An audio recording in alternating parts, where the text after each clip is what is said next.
Jake, I'm not even sure where to start. That was a lot on on this show for a follow up to SummerSlam. A number of big and mid level developments. Let's just do a recency bias and start with the debut of the Wyatt Six. A lot of anticipation, a lot of build up to this over the last couple of months. What'd you think of the presentation? Which, by the way, a big part of it was Michael Cole on commentary contributing a lot of description to the characters along with the last vignette that they aired too. Do you think they landed this new gimmick in a good way in terms of a first in-ring impression? Yeah, I think it was successful. I mean, it didn't jump out to me in a negative way at all. They didn't lean too hard into like this, the paranormal, the supernatural. I think that's been my biggest hang up about a lot of the Wyatt stuff over the years has been it's at some point along the way they just kind of jump the shark into areas where they have a tough time blending whatever was going on in this universe with the other parts of the show. Yeah. And I guess we haven't really seen too much of that yet with this. And so I remain, cautiously optimistic that they're going to be able to find the right balance here. I think tonight was good. They held up their end of the deal in the ring. And of course they're in there with three really skilled guys as well. And that always helps, but they didn't stand out to me in a negative way at all.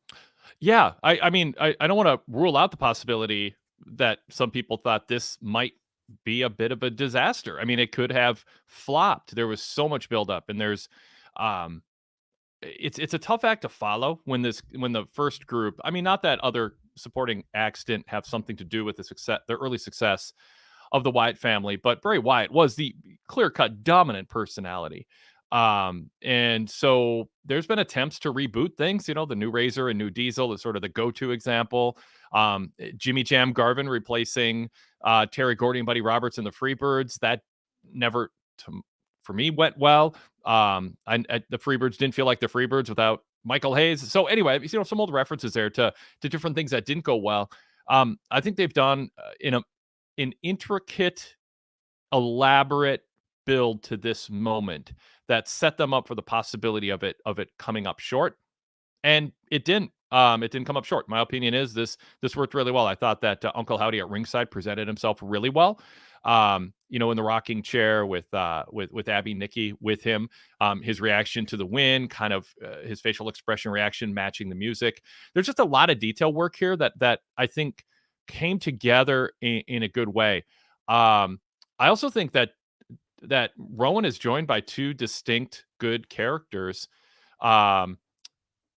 that can add some new flavor to this group and not seem like it's duplicating what they were trying to do last time. Like, it doesn't feel like a derivative or pale imitation. So elaborate a little bit more on anything I said there, and in particular, maybe Dexter and Gacy.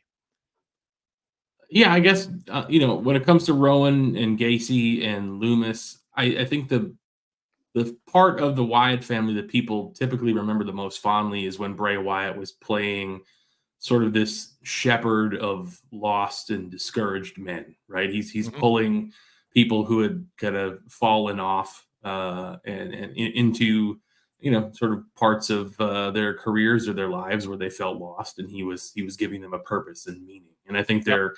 they're trying to recreate a lot of that here, and so far so good. I think the vignettes and the video packages have been pretty well done, and they haven't leaned too hard into the, like I said, the kind of the jump the shark supernatural stuff. It all just feels very sort of aesthetic in nature rather than asking you to believe too much too soon. And so that's where I think this is working thus far, and I hope it continues on this path. Yes, I think that's a good way to put it, that it's about aesthetics, but not asking you to believe in something supernatural.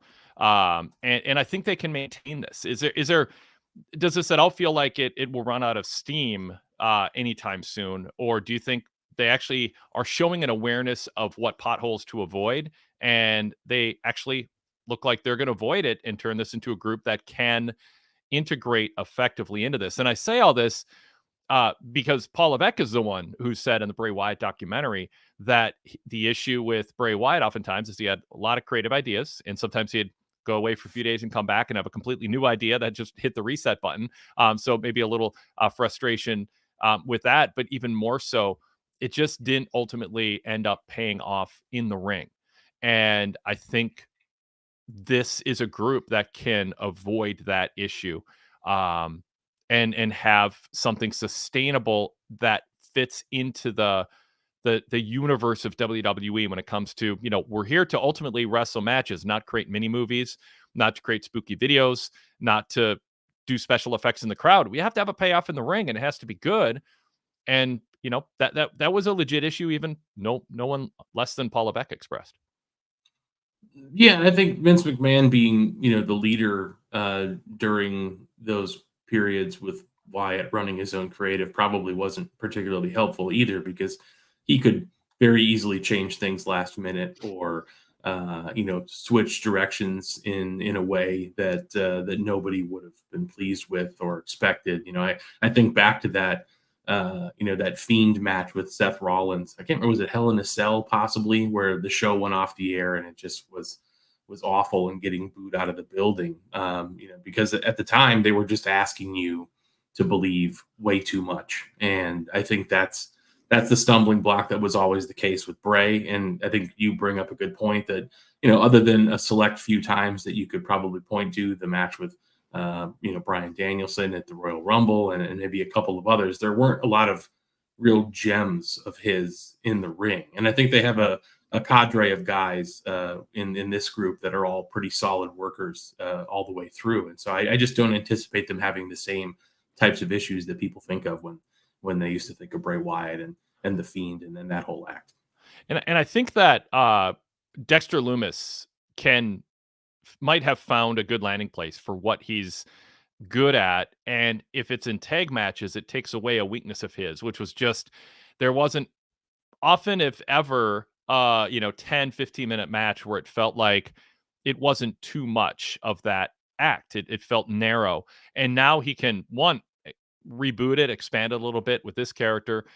Cole kind of set the stage for his past and his personality. But in a tag team situation, not that he won't have singles matches, but being in a faction with and doing tag team matches, that's probably going to be the majority of what he does. And I think it's going to work better for him. He'll be able to take advantage of what his skill set is too. I thought Joe Gacy did a good job in his role. I mean, it just seems like it's a good fit where it's not even clear who. Like, it's clear, JD is there in Judgment Day to take a bunch of bumps, and Dom was comedy relief, and now Carlito's a comedy relief, and Dom is the, romantic interest. And Priest is a leader, and Balor is the one who wants to be a leader. So there's a whole dynamic there that can develop here in this group too, but it doesn't feel as if there's the obvious designated weak link jobber. They all kind of have their own story. Yeah, and I think they're, they kind of shore up each other's weak points as well. They did a nice job with the vignettes and the video packages of really framing this around the idea that that Bo Dallas, or what, I guess whatever you want to call him now, is leading these guys towards a future where they feel like they are part of something. And it really does feel like more of a group dynamic than asking any one of them to stand out from a personality standpoint. And I think that's where all of them struggled in the past. They had gimmicks that kind of worked, and then you asked them to do a little bit more, and then it just kind of fell apart at the seams. And so I think the fact that this is clicking as a group for now, at least, shows us that there's a path forward where, as long as you're not asking any one of them to do too much as a singles act, and I think we'll see where they end up with with Wyndham in there, how they build this out with him, with Bo. Yeah. And so we'll see which way this goes. But I like it. I think my general take on it for the time being is that they've succeeded, and it's exceeded my expectations thus far. I was really worried that they were going to dive headfirst into the supernatural. It looked like murders on night one, and it feels like they pulled that back from the brink, and we're onto a different path here, and it feels better. In a sense, yeah. The debut was something that they didn't go back to, and they didn't even really try to explain it, which ultimately might have been a good thing. because it would be hard to explain why they're not, arresting or suspending them for attacking people backstage like they did.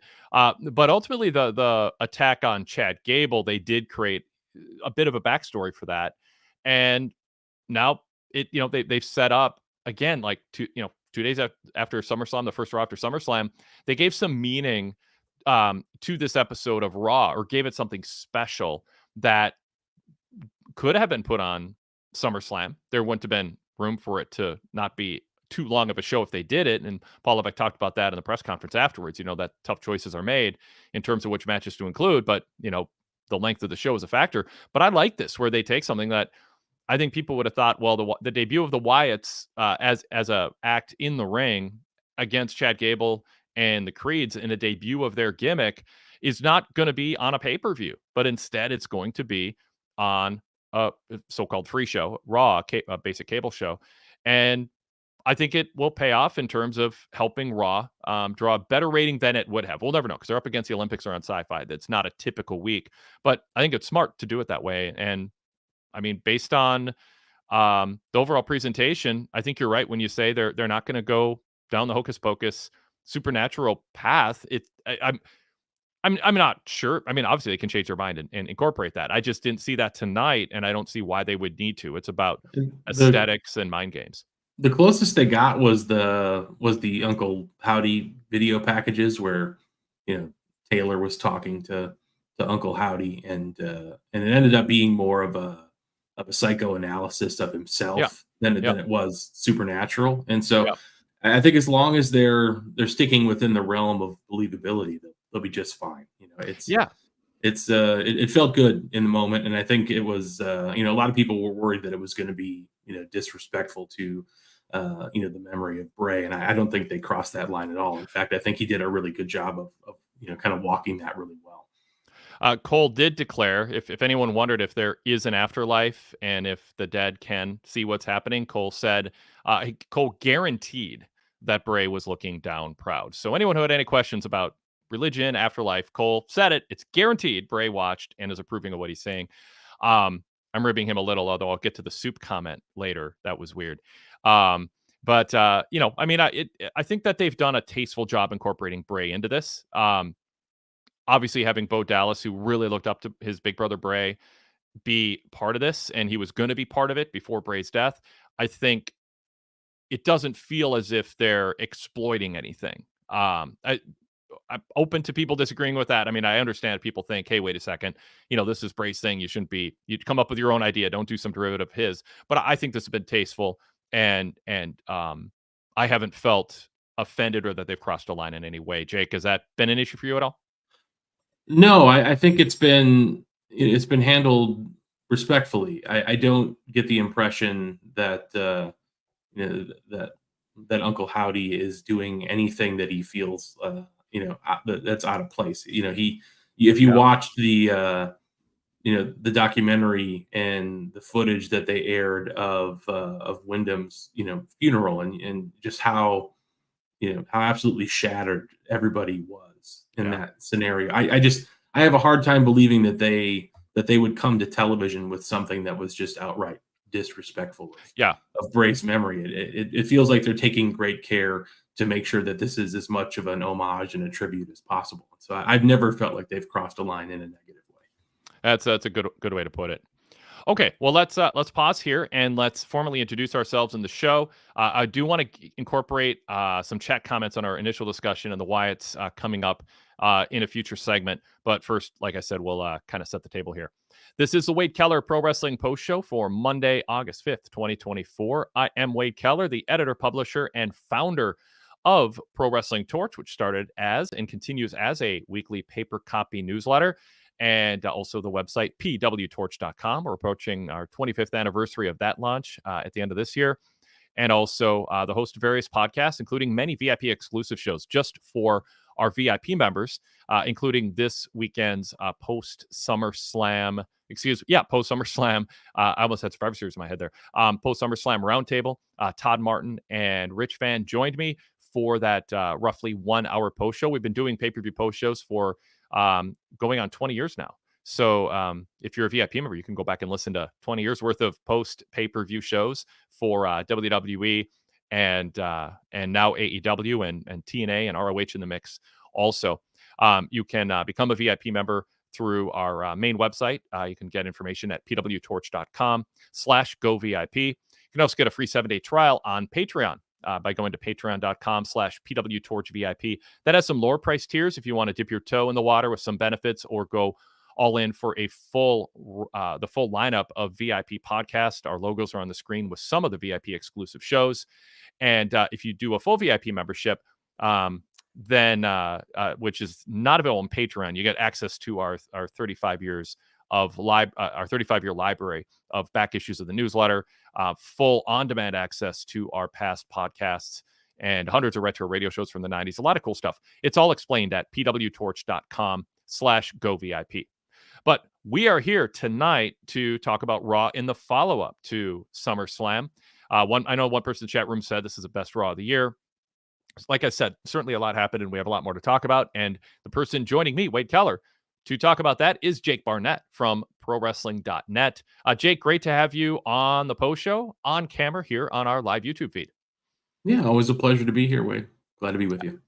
Yeah, so check out Jake's work at ProWrestling.net. Jake, I'll take a moment here to talk about what you guys did this weekend covering SummerSlam and just in general what ProWrestling.net has to offer for free, but also membership. Yeah, I guess, if you head to the free side, the website, ProWrestling.net, you can check out the free TV reviews. I take part every week with the SmackDown review that goes up live every Friday. And on the member side, what I'm a part of, at least, is the .NET Weekly Audio Show, which is our flagship show for members. And then I also do a weekly SmackDown audio review. And just this past weekend, along with every AEW and WWE pay-per-view, I joined Jason Powell for a same night audio review of all those shows. So that's where you can find me. Excellent. Jason will be with me, I think, a week from. Is it next? It's 2 weeks. 2 weeks from now. I think he's in rotation on the flagship, the Wade Keller Pro Wrestling Podcast flagship.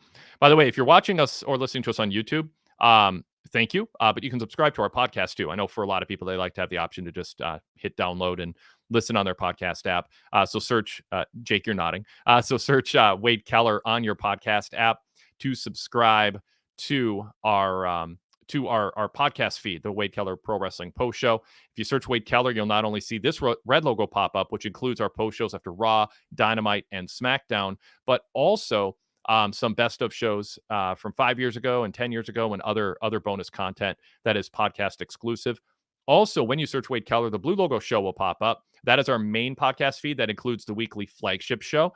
And so every week we've got our main flagship. We cover a wide array of issues for usually an hour and a half to 2 hours, and also have interviews, pay-per-view previews, flashback interviews, flashback episodes from 5 and 10 years ago. That's all free. Just search Wade Keller on your podcast app, and you can search on Spotify, Apple Podcasts, or whatever podcast app you use on iOS or Android. Again, those are free ad-supported shows. You can upgrade and go VIP. We talked about that a moment ago. All right, so let's just remind people that if you are a Patreon supporter or VIP member, the link to join us as a video caller is available in my TV report at pwtorchvip.com. In my Raw report, I have the link to become a video caller. Also, if you're a Patreon supporter, we post that link on our Patreon page for our members. So you can, or our supporters. So you can go there, grab the link, and jump in the waiting room, and we'll bring you onto the show. You do not have to be on camera as a video caller. You're very welcome to do audio only. So sometimes it just doesn't work out. You don't want to be on camera. No problem. Audio is fine, but if you want to be on camera, you can. Another way you can participate in the show is by email, wadekellerpodcast@gmail.com. That's wadekellerpodcast@gmail.com.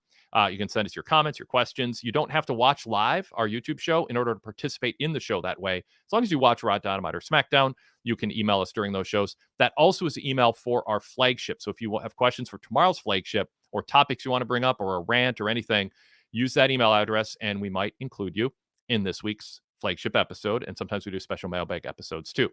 If we get a ton of email, that's a good incentive to do that. So we encourage you to do that. And then finally, our chat room is open on our live YouTube page. So if you're watching us on YouTube, then you can participate in the chat. And it's always fun to keep an eye on that. Okay, so first up is our on-site correspondent who attended tonight, I thought, impressive crowd in Baltimore that really helped elevate this show. They liked CM Punk a lot better than St. Paul did last week. So let's bring AJ into the program. AJ, good to hear from you. Thanks for giving us a call on your way home. Of course. Hey, Wade, Jake, how are you guys doing? Doing great. All right. So wait, I've got a pretty cool story to kick this off, right? So Sweet. as soon as I left the arena, everyone's rushing, walking to their car, walking to the parking lot. And guess who I ran into? CM Punk. Oh, wow. You didn't give me a chance to guess. All right, cool. So, yeah, how'd that Sorry. go? So, yeah, clearly I can't even pause and wait for you to say a name, right? I'm so excited, and I'm grinning ear to ear. So, a few folks saw him, and they're like, "Oh, hey, Punk, hey, Punk," and Punk, as you would expect, doesn't even want to be bothered or fazed by any single fan, and I just thought he's so in character, and it's just so funny how anytime he makes an appearance in the ring, it's all about, I love you. You guys are the best. I wouldn't be here without you. I do this for you. And he just couldn't give a shit about anyone as he was storming out of the arena and I guess walking to his cab or car. And so, I started walking sort of alongside him, and I asked him, I was like, "Hey, Punk, you're awesome. Can I get a picture with you?" And he didn't even turn around to look at me, right? He's just sort of walking straight, and he goes, "If I take a picture with you, then I have to take a picture with everyone else too." And he just kept walking and walked away. And that's my CM Punk story, everyone. I'm not shocked. Punk's I'm pretty not shocked clear. at all either. Yeah, Yep. I mean, and I don't even want to say it's hypocrisy because, I mean, Punk said on Raw tonight, if it weren't for your support, I wouldn't be here. It's not that that's not true. He doesn't promise to give out autographs and photos to everybody. He just says, when I'm clocked in, you guys support me, and that's why I am here. So he's not saying, and I love signing autographs for fans. In fact, he's pretty blunt about it. He's made pretty clear, if I'm at a Blackhawks game, leave me the F alone. Let me just not be a celebrity and enjoy a night out. I mean, there's a lot of instances of him saying that. However, it's still not the best look. Jake, I want to get your reaction to that, and then we'll go back to AJ. Yeah, I mean, it doesn't surprise me. In some ways, I can empathize because when I'm off the clock at work, I just want to get to my car and get the hell out of there too. And so but I'm not in a field where, You're asking people to pay money to see you personally. Yeah. We're here working for you and buy your merch. Right. So Cody Rhodes, he is not, he's not shaking hands and kissing babies until the arena's empty. So that's just Punk's personality, I guess. Yeah. I mean, Punk's been doing this a long time. He is who he is. And the job of wrestlers to perform when the camera's on and when people have paid money to see them, it's optional whether they're going to be Cody Rhodes and sign autographs afterwards. I'm at Lex Luger story. Lex was not known for being a particularly friendly person in any situation with colleagues, off camera, whatever. And then the Lex Express tour started, and Vince McMahon was trying to turn him into the Hulk Hogan, the next Hulk Hogan, for a variety of reasons in order to prove to Hulk Hogan, I didn't need you. I just needed the machine and someone who looks like you to drop into it and succeed. And the Lex Express bus came to the Mall of America in Bloomington, and I lived like a mile away from there at that point. I stopped out there and watched him. And when the event was over, I think it was when the event was over. I think he was leaving. I don't think when he was coming. It was a long time ago, but I think it was after the Lex Express autograph session and meet and greet was over. I was probably 25 to 50 feet away from him, and he was in the entranceway, one of the main entrances of the Mall of America, one of the 100 entrances to the Mall of America. And someone came up for a photo and an autograph, and I was like, this is going to be a good story because he's going to want no part of this. And he's going to blow him off, and I'm going to have a story. And he stopped, and he smiled, and he took a photo, and he signed an autograph, and there was nobody around. He did not see me there. There was nobody. I don't know how he got there without people, noticing him. But mall it's big, and he just found a back exit, and then I just happened to see him. It was very chance that I saw him, and I was impressed. And I tell that story all the time. He did not have to do it, and he did. and he was known for being, you know, similar to Punk in that way. So there, you just don't know, you know. But like Jake said, and like I said, your job, and I have wrestlers tell me, my time is my time. Leave me alone when the clock is done. This is a tough business. There's a lot of travel, a lot of physical grind, and it's exhausting.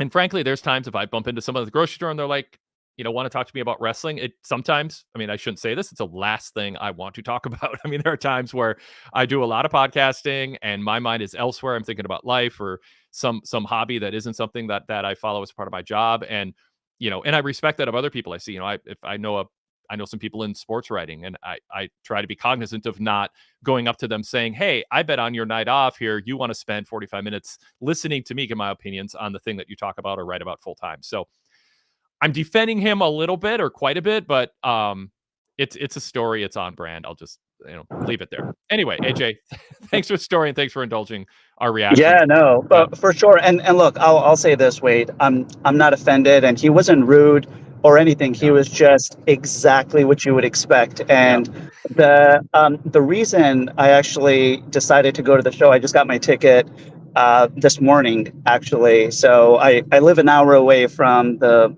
Baltimore arena. And the only reason I wanted to go was to see CM Punk. I've never seen him live. So to see him come out to his music was one big check. And I was super thrilled and happy to see him come out to his music and kind of hear him speak and whatnot. And then this was just icing on the cake to see the man in person. Literally, I was standing next to him shoulder to shoulder. So super cool story, very excited. And yeah, I love Punk. He is who he is. It might not be that important, but I and I don't want to belabor this, but set the scene a little bit more for how you happen to bump into him, because wrestlers there's so many new arenas that have the underground parking in the arena, and they get in their vehicle and they drive off, and it's darkened windows, you don't see them. This is an older building, but like, where was it that Punk actually had the indignity of having to deal with you tonight, AJ, after the show? You know, it was, I was so surprised that someone of Punk's stature and fan base would decide to walk out around the same time as hundreds and thousands of people are exiting the building. So it's literally right around the corner of the arena. And, you know, he had his cap on, he had his hoodie on, and he had his carry-on bag, and looks like he was just sort of on his way to, you know, who knows, airport, hotel, or what have you. But I think he just thought, you know, with his baseball cap, no one's going to say much. He'll sort of blend in with the crowd. Yeah, and that was it. So, yeah, it was just a really cool moment. But, yeah, you would think he would leave earlier or a bit after, just to sort of avoid the fans seeing him. And look, I will say most of the other fans there, everyone was super cool and they were giving him space. I think I was the only one who was not giving him any space. I can't wait for him to tweet about you later and be mad. Oh yeah. Now, if you had like your 8-year-old son with you and he was decked out in CM Punk merchandise and Punk said that, I would be harder on him also. But you know, you can imagine for adults that being different. So let's go inside the arena, AJ, and I'll definitely throw to you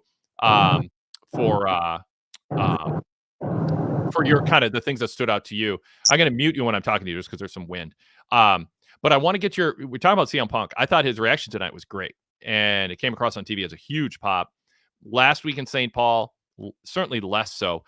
I don't like to compare stadium shows. I mean, the optics are great, and I love the optics of the stadium shows, and I'm glad WWE's doing a handful of them a year. But it's a better experience watching an arena show in terms of crowd reaction. So I don't want to talk about the reaction at SummerSlam so much, and that was a weird match anyway with Seth out there. So tell me about the reaction to Punk and compare it to, say, Rhea Ripley, for example, or any of the other top baby faces that were on the show tonight. Rank them and kind of put them in perspective. Sure. So the two loudest cheers that were going basically throughout the show, and this is even before the show started. So it's an anticipation of seeing your, favorite superstar. It was Jey Uso's Yeet, which I think is probably now more popular than Ric Flair's Woo. So I think that's pretty amazing. So we had a lot of yeets, and this is sort of people walking up to their seats as the show is about to start, a lot of yeets, and then a lot of CM Punk chants, which was pretty amazing. So as everyone got situated in their seats before the show started, everyone is just chanting CM Punk, which was pretty awesome. So those were the two chants that you kind of heard on and off kind of throughout the night. Now, in terms of how, those chants matched up to the faces when they actually appeared, Punk certainly got a very loud pop as soon as his music hit. But there was something strange I noticed with Punk's, I guess, the response from the audience.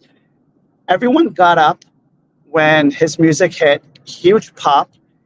And then from the moment he started walking from his entrance to the ring, it was just a bit quiet, right? So you know how you get a lot of ups and downs, like people are cheering, you kind of see hands going up and down. With Punk, he had that initial pop, and then it was just, I want to say, a bit flat afterwards.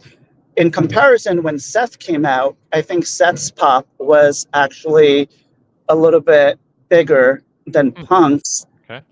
And then the music, obviously, that everyone likes to sing along, I think kind of helps Seth's sort of standing ovation, if you will, right? But I was a little disappointed in folks not consistently being engaged in cheering for Punk as he's kind of walking to the ring, doing his promo and whatnot. So that was a bit interesting. Was there a question, or should I go on about the other folks as well in terms of who got the biggest pop? No, go ahead. Go on. Yep. All right. So that was it. And then the biggest pop of the night was Rhea Ripley. And that was actually my favorite segment. In fact, everyone in the audience just absolutely loved it. Damian Priest, I think he's doing a great job at being a face. I think he had a great showing at SummerSlam. His pop was good, but it wasn't as big as a Punk or a Seth. But when Rhea Ripley came out to rescue him, that was the biggest pop. And even after Rhea came out, folks are still doing their yeets. And I'm disappointed we didn't see Sammy or Jay in person. I think they had flight delays, so I think it was pretty cool that they were able to still shoot a segment kind of on video and kind of release that into the show. Even through video, the pop that Jey Uso got, I think, was probably tied to Rhea Ripley.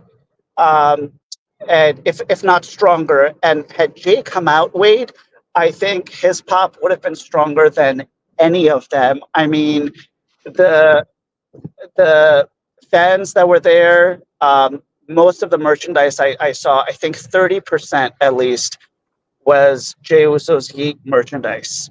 And it's not just a T-shirt, right? Wow. You've got kids dressed up with the whole getup, and it's pretty awesome, right? They got the glasses, they got the whole wrist thing that goes from like the elbow to your fingers, the arm sleeve, and the bling and the shirts. I mean, this guy is killing it, and it was disappointing for him not to make an appearance. But yeah, he's doing really well for himself.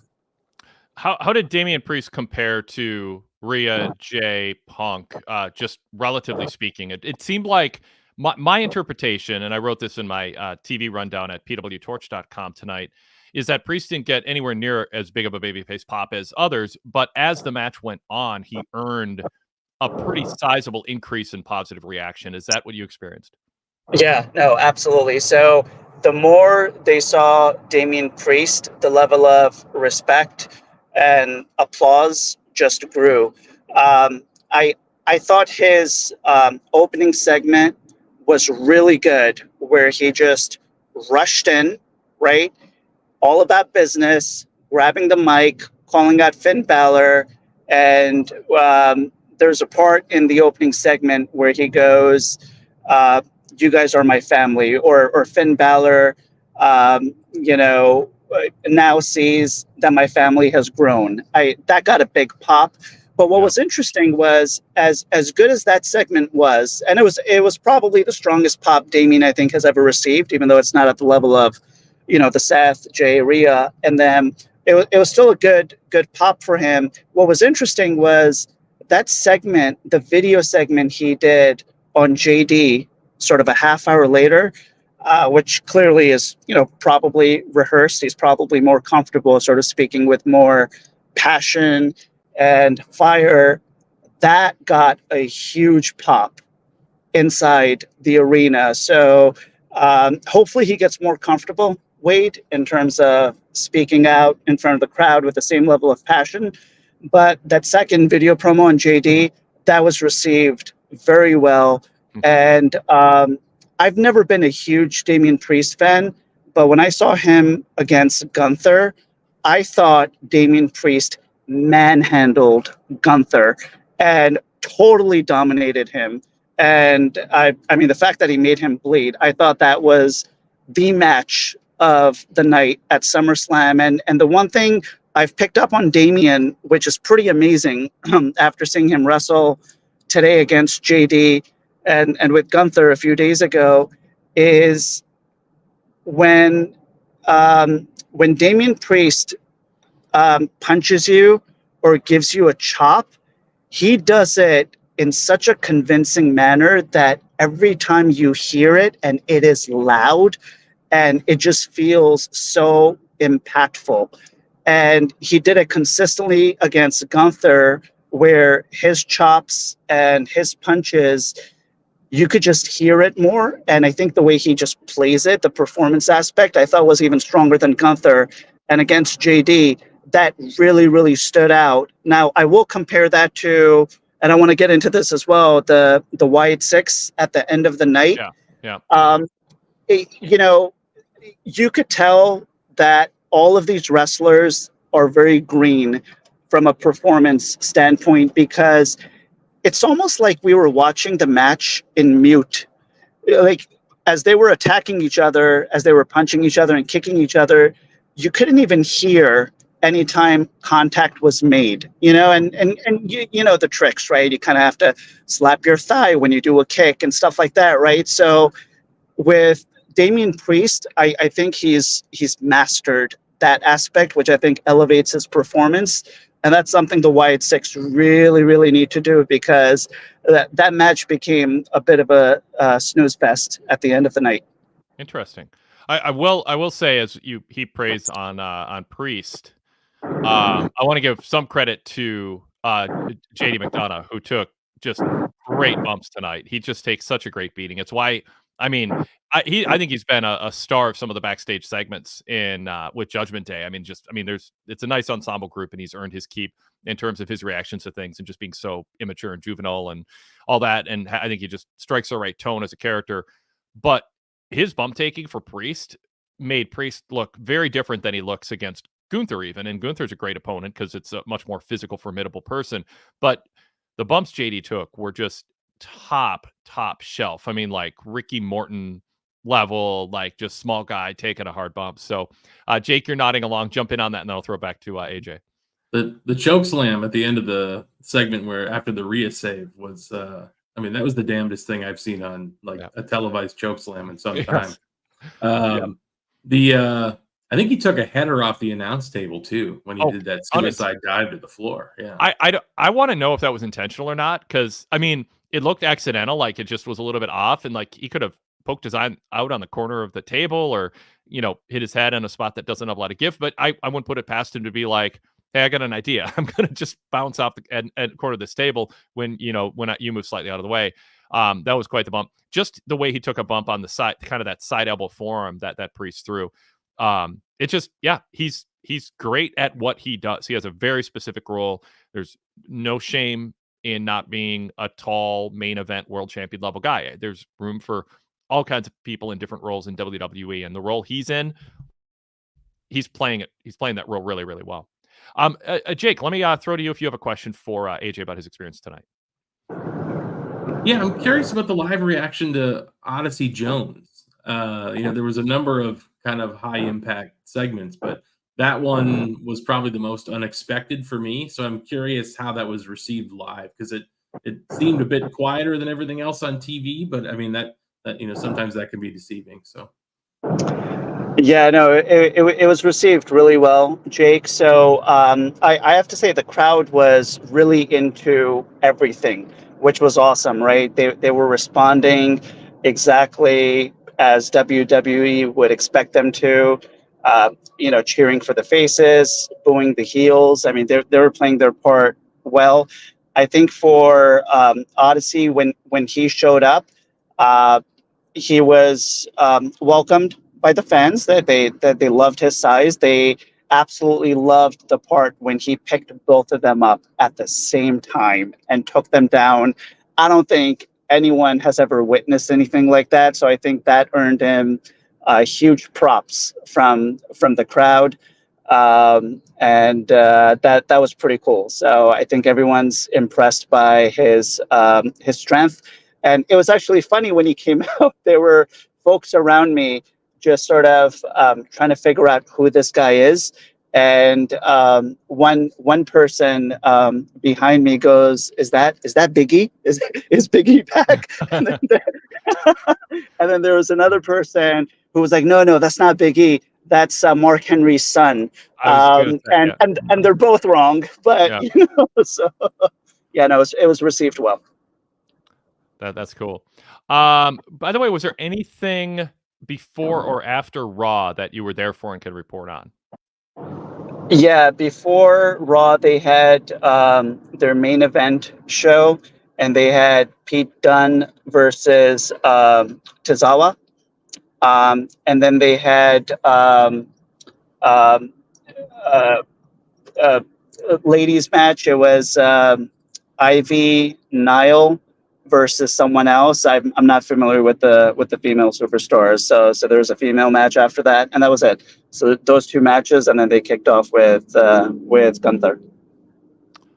And then after the show was over, what was the buzz in the arena with fans? I mean, sometimes it's nothing memorable, but with the Wyatts, was there any kind of like extra buzz in the arena in terms of people hovering around, watching them leave, being fascinated with them, or was it just people got up and left? Yeah, so people got up and left. At the end of Raw, basically the Wyatt Six, they just gave each other an embrace, and in fact, it was actually Uncle Howdy and Eric Rowan that gave each other an embrace, and then they were looking up and kind of pointing their finger up in the air. And they sort of held on to each other for I want to say at least like 2 minutes or so before the rest of the crew came over and embraced each other, and after that they all just got out of the ring, and that was it. Very good. AJ, do you want to share anything else from your experience tonight? I mean, we didn't talk about every match and everything like that, but I mean, did anything else stand out as especially strong or weak? Was there an obvious dead part of the show that WWE should reconsider featuring again? Yeah, so two items I wanted to call out. One was the CM Punk and Seth segment with Drew. Yeah. I've noticed with Punk, and we all know how amazing he is with his promos. I think his promos now are just getting very repetitive, and I'm a Punk fan, but it's just sort of the same stuff over and over again. I get hit, I fall down, but I get back up again. I do it for you guys, and I'm going to climb my way to the top. That there just wasn't anything original. So I was a bit disappointed with his promo in terms of just lacking a creative, if you will, And then when Seth came out, I thought Seth had the right attitude in terms of let's fight, let's sort of kind of handle this between you and I. I thought it was the right energy. And then after that, Wade, this is where it all just fell apart for me, because Seth gets into the ring, he's facing Punk, And as soon as they're about to go at it, you hear Drew's voice, and everyone loves Drew. And Drew's awesome. And I in fact couldn't see Drew because he was actually standing above my section. So I was trying to see if I could get a sneak peek at him, but I couldn't see him. He was out of my vantage point. But here's where it fell apart for me. The entire time Drew is talking, why are CM Punk and Seth Rollins frozen and on pause?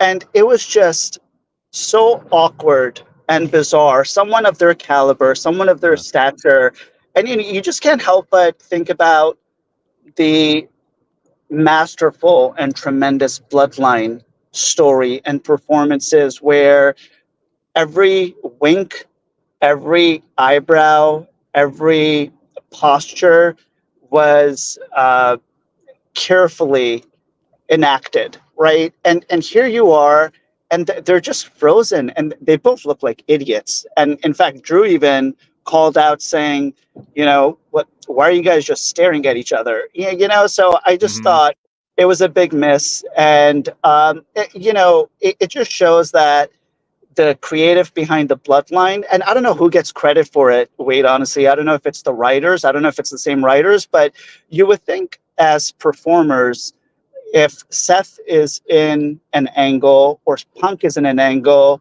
you would expect them to say, hey, this makes me look like a dumbass. I should probably do this, or I should probably,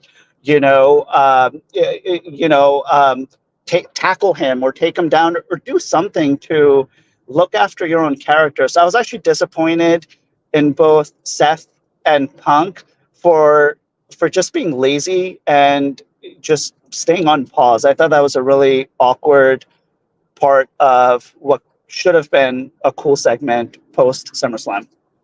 Yeah, we had an on-site correspondent last week talk about how as soon as the camera cut, like I think it was Punk, if I recall right, who just broke character and just left the ring. Like there was no pretense that what we're doing is real. It was, I'm doing this when the cameras are on, and when the cameras are off, I think it was when Drew was taunting him with it. Yeah, it was when Drew was taunting him with the bracelet last week, and it was super intense. And it's like, well, I can't touch you, but I'd like to, but I've got to be a good corporate wrestler and make sure I don't ruin the SummerSlam's main event by hitting you first.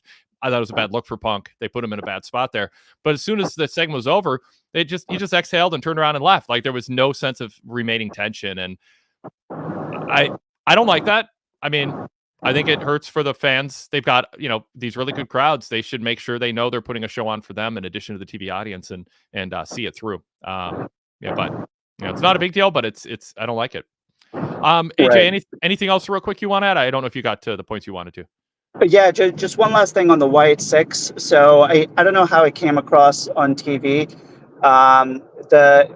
So here's what really worked. The fans are 100% invested in this storyline, in this gimmick, which is amazing. And even when they gave the teaser earlier on the show, everyone took the fireflies out. All the phones were up, all the flashlights were on, which was awesome. Their entrance music is so dope. It is so cool. I just love that ringing and how it kind of increases in frequency. Everyone was sort of jamming to it, which was really cool.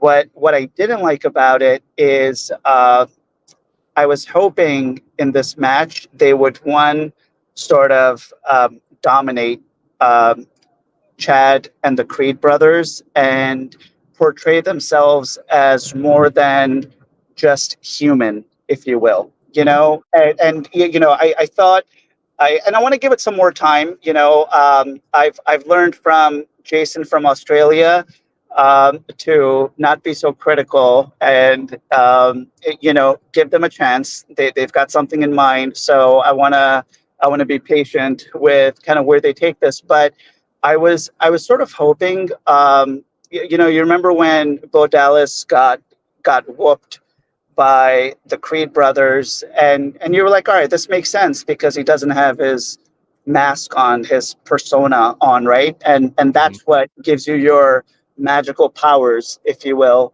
So I was hoping in this matchup, all three of them would have just dominated. And they started off strong with that one guy with the braids. I forget his name, how he was sort of chasing Chad on his knees. And I think that's the sort of creative you want to insert into these characters, because they're not supposed to present themselves as mere humans, if you will, and I just thought it just ended up being a regular man-to-man wrestling match, and I think it sort of lost some of that intrigue that they could have led with.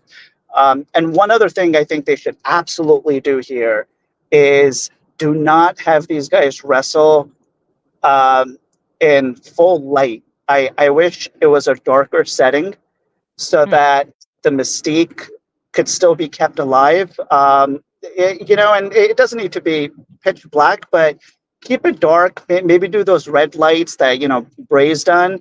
But you want to keep folks immersed into it. And for me, as much as I love the concept and I love the videos and VHS tapes, I think all of that is just brilliant. I think when the lights are on, you got to keep the act going, and maybe dim lights would do better. But I hope they can sort of hone that in a little bit, because I think this was a misstep by just showing them as mere wrestlers. All right. AJ, appreciate it. Jake, is there any quick last question you want to ask of AJ before we let him go? No, nothing else comes to mind. Thanks, AJ. Yeah. Appreciate it, man. AJ, appreciate it. Good to hear from you. Thank you, guys. Take care. Absolutely. Yeah. Great story at the beginning there on Punk. We'll remember that one. Very cool. All right. Jake, I said that we had chat room comments on our opening topic, and we still will get to that. I don't know if he can hear us, but Johnny Fairplay was on deck. He was kind of big shotting us in the private chat, saying he doesn't have all night. We need to get to him. And I said, I'm not bumping you. I'm not bumping you for AJ. I'm just giving him a hard time. Not that that's not true, but I'm also just giving him a hard time. But he did step away momentarily. So we are going to get to the chat comments from the opening segment on the Wyatts in a bit, because I know that just came up again. But I want to bring Mark in as a video caller. Mark, be prepared to be cut short if Johnny Fairplay big shots you and makes it back to his computer. Welcome to the stage here. And let's see here if we can remove AJ from our screen here. All right, Mark, welcome. What's in your mind about Raw tonight? Oh, we can't hear you. Did I mute you, or are you muted? Let's see. I think he is on mute. I muted myself out of courtesy because I just wanted to be courteous. Because I didn't know if you could nothing but courteous while I was backstage. Say that again? I didn't know if you could hear me while I was backstage. Oh, no, we can't. Thank God. No. Anywho, no, I thought this Raw was absolutely amazing. Yeah. I thought it was a great way to come back from SummerSlam, which, by the way, I thought SummerSlam was amazing. I thought it was 5 out of 10. You thought it was I actually really loved it. I explained in my VIP roundtable review today. We posted that for our VIP members with our scores, and Rich gave it a thumbs up. Todd Martin in the VIP roundtable gave it a strong thumbs down. I know ProWrestling.net's poll had a real heavy thumbs up. I would say it's like a 7.5, 7.7 for me. Yeah, I say it's pretty dang good for me. I enjoyed it. I just didn't think anything exceeded expectations. Some was a little below expectations, and the crowd was. I mean, I'm summarizing some points that I get into in more detail, but a lot of the matches, people were just waiting around for the obvious thing that was going to happen before a finish, and some of the matches were just not paced well and went too long before we got to that part. But like I said, I got more into it. I mean, I'm not trashing the show, but I've seen half of the big shows I've seen are better than that show. There was Kevin from Colorado. You know who I'm talking about. He listens to your podcast while he's at work, and he screenshotted something, and it said Drew Brees. He goes, "Look at this! It's in the comments on his thing. It says Drew Brees." Where something with a post-show thing where you guys were talking about Drew McIntyre. Yeah. But on the generated comments, it came up Drew Brees. So they're like, dude, you gotta do one of your videos to this. And I was like, dude, I'm on it. So literally I just took Drew McIntyre like walking in with Tyler Breeze entrance music. And right as he's coming out, look everyone, it's Tyler. And you just see Drew McIntyre, and then right as it zooms in on his face, like it just came out nice. Of course I put Drew Brees right on the bottom because I don't know. I wanted to throw that in there. Yeah. But I met CM Punk once, but it was before he actually blew up. Yeah. And that was actually really interesting. Because we met at a bonfire party where everybody was drinking and I was trying to hand him stuff. And I didn't know who he was at the time. And he was like, no, I don't. And I was like, okay. Fast forward 6 years later, one of my buddies goes, dude, is that guy? And I'm like, dude, I only know one person with a Pepsi tattoo that I've ever met in my life. And that guy has a Pepsi tattoo. So I call one of my friends that wrestled with him in Brew City Wrestling. And he goes, yeah. And I was like, oh, dang. So but anyway, back to Raw. Yeah. So I thought the new Judgment Day was just, I was laughing. I thought it was hilarious. I'm a heel mark, so obviously I loved it. JD was just brilliant. Absolutely brilliant. I just can't wait till they actually give him the mid-card push that he deserves. People that think I'm crazy, go watch his NXT UK stuff. Because that man is just the matches that he can put on are just phenomenal. And he deserves a solid mid-card title run. This is what I'll say. Not everybody who's good deserves a title run. There's too many titles and too many title runs. I will say, appreciate what he's doing now. Don't wish that he was a starting player who's getting all the passes thrown to him. I mean, what he's doing is valuable. He's excellent at it. This might be peak JD McDonough's contribution to pro wrestling in today's WWE national landscape of the Raw roster. Don't wish for something different.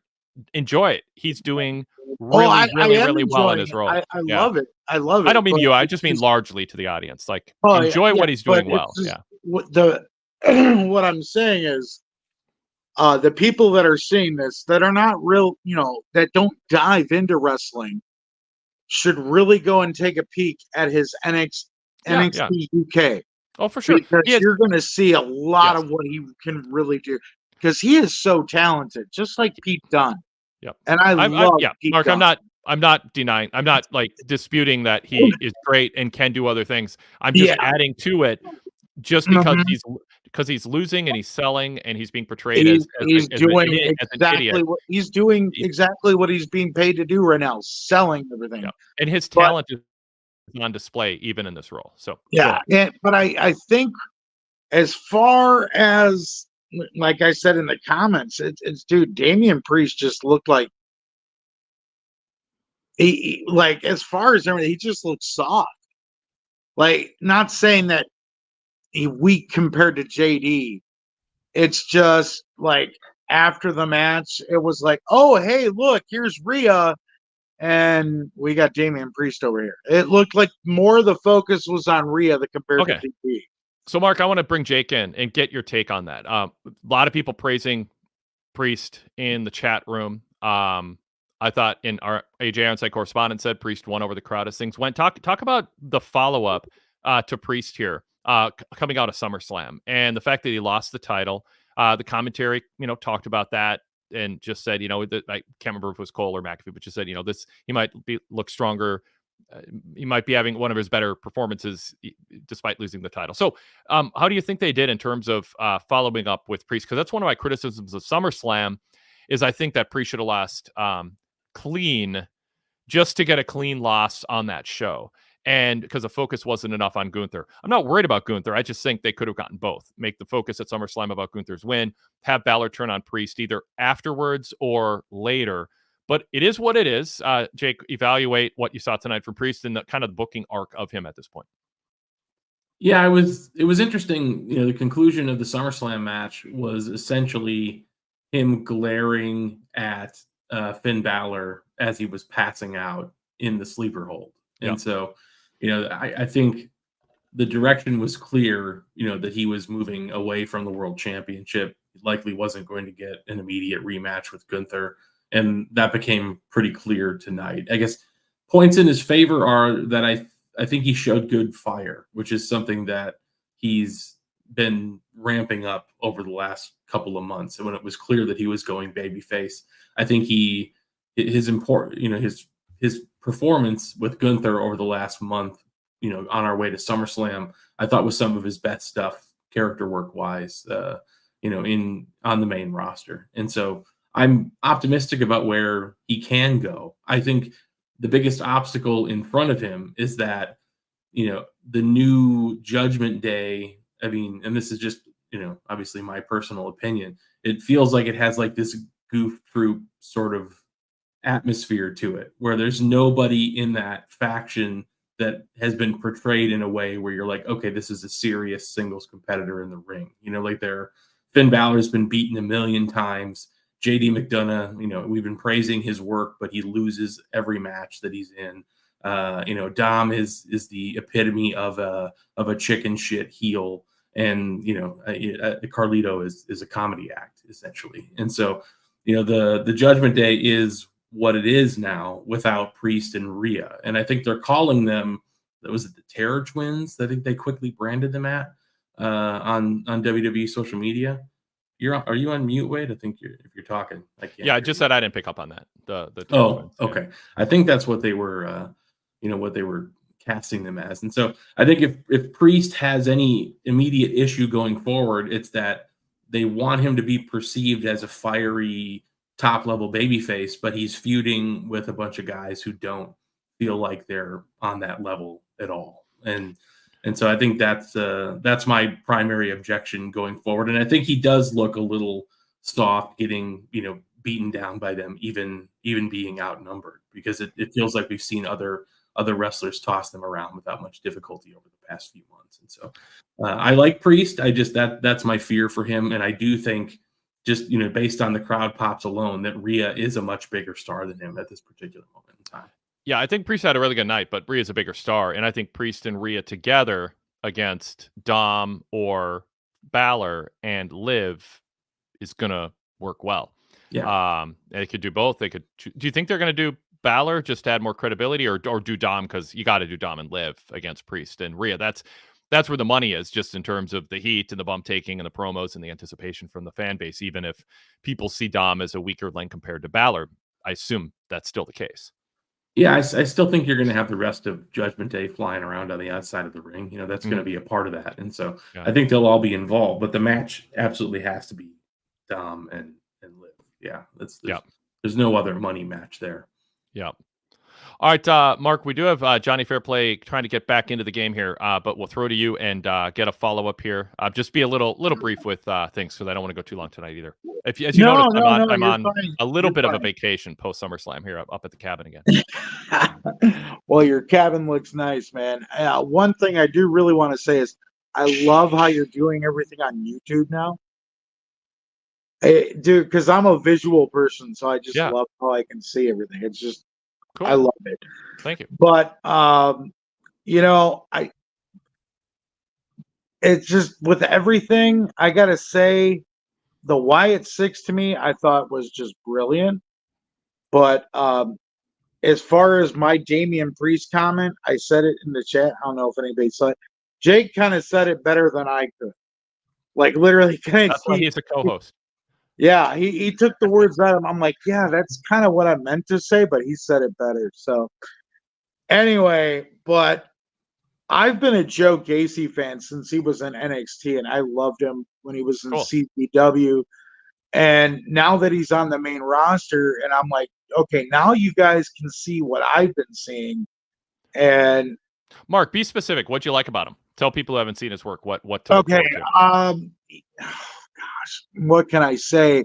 Like when he was in CZW, he was doing work with Sammy Callahan and John Moxley, when he was in CZW, and then he got the call up to NXT, which I was kind of like, man, I wish that all three of them were together, but it's not like that. But it's just he's got that weird like personality, kind of like Moxley, that drew me to Moxley, where he's just got that almost like demented personality, where he's like kind of deranged, where he's like, I don't know what's going on in my head. Like when he was in like Moxley had the Asylum match, and Joe Gacy had some weird kind of straitjacket match with Dijak and NXT before, and they locked him up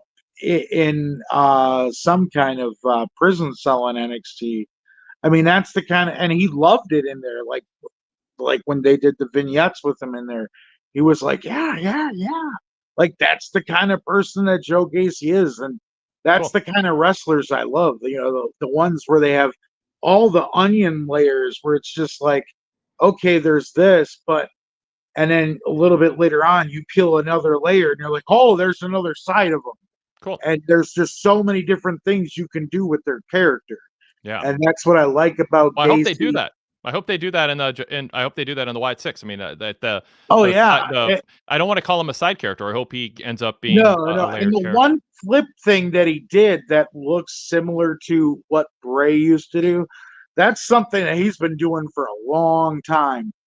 And I was just like, when he did it, I was just like, oh, okay, he must have got like a go ahead, because that looks kind of familiar to, that's something that he was doing when he was in CZW, if anybody followed his stuff back then. But Mark, anything else you want to sneak in here? I don't want to go too long with any. No, that's about it.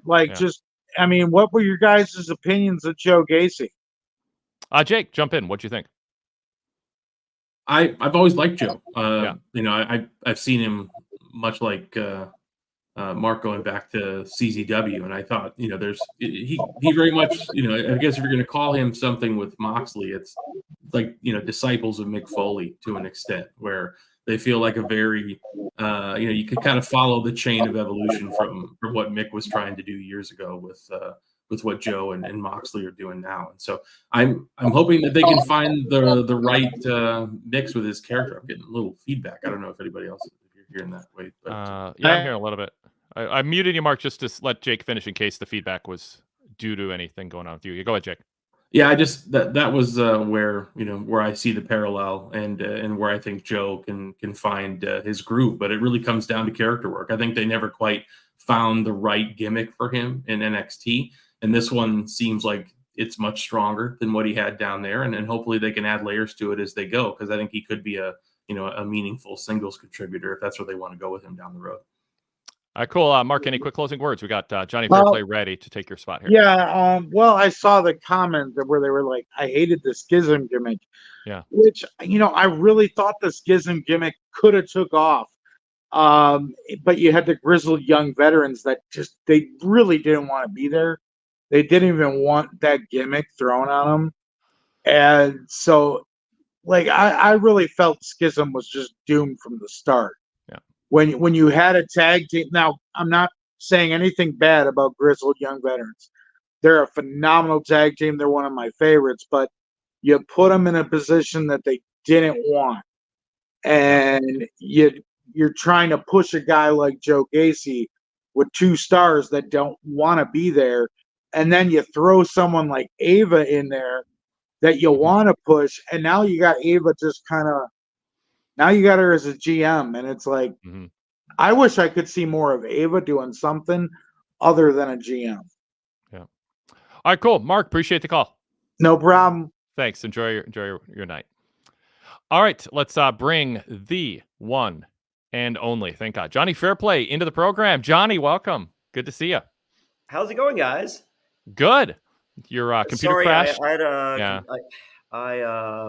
I have a new setup. I'm doing a whole new podcast deal here, wrestlingaftershow.com, Thursdays, 2 p.m.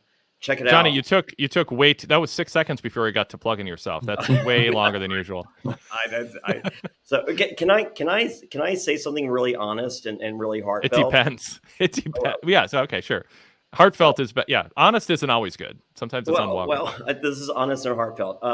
In the history of professional wrestling and professional wrestling podcasts, which I look at hand in hand, my 5 favorite people of all time in the history of wrestling podcasting ever are Wade Keller, Jason Powell, Jake Barnett, Todd Martin, and Rich Fan. Wow. That's just awesome. wanted for those of you wondering out there, that's my who's who. That's my go-to. I love you guys. You guys are the best by far. I go to sleep to you guys every night. My fiance hears you guys in my earbuds. So thank you, Johnny. Thank you so much. I'm gonna have to check a different box when I post this if you don't take off your hat or lower your camera. I'm curious. I have to check a different box if you don't take your hat off. I can't put ads on. We're yeah. Thank you. There we go. All right. We get like it's like AEW. You can say it twice but not 3 times. Like I'm sorry. I had trivia tonight. You were blurred out at first, and then it came up. No, it wasn't for people just listening. It was just the F word in small print on his hat. But we don't want to. Well, but it was about a parrot at Margaritaville. It's okay.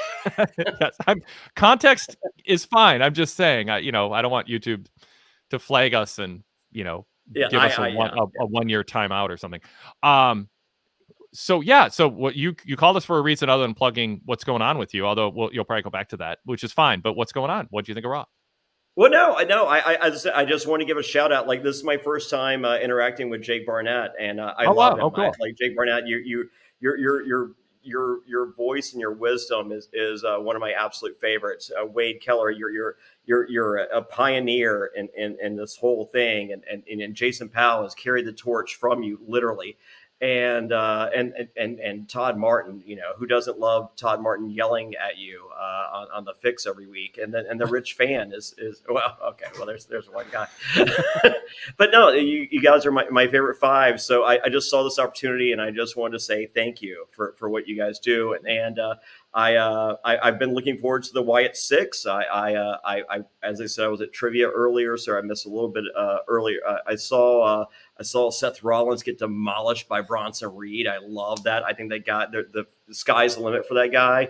Like the fact he just kept going up and going up and going up, and just like, that's how you make a superstar. And so hopefully they continue on that. But the Wyatt 6, I love that it wasn't hocus pocus. I mean, I felt it was a little bit of the Job Squad. It was just like, hey, here's a bunch of guys that are underappreciated. We're going to do something with them. But maybe not. I mean, the fact that there was not the hocus pocus really, really made me happy. Yeah. Yeah. So, Kevin Duncan, who does the Acknowledging WWE podcast. Have you checked that out yet, Johnny? No. Okay, I know I only have 5. I'm not expanding. I listen to true crime podcasts when I'm not listening to you guys. That's it. Sorry. Kevin Duncan's great. He and Javier do a really fun weekly WWE based show, and so he just wants to. And you'll appreciate if you look him up on. I think it's TikTok. He has like millions of followers, so he's a big deal. So that I know that's what it takes for you to listen to someone.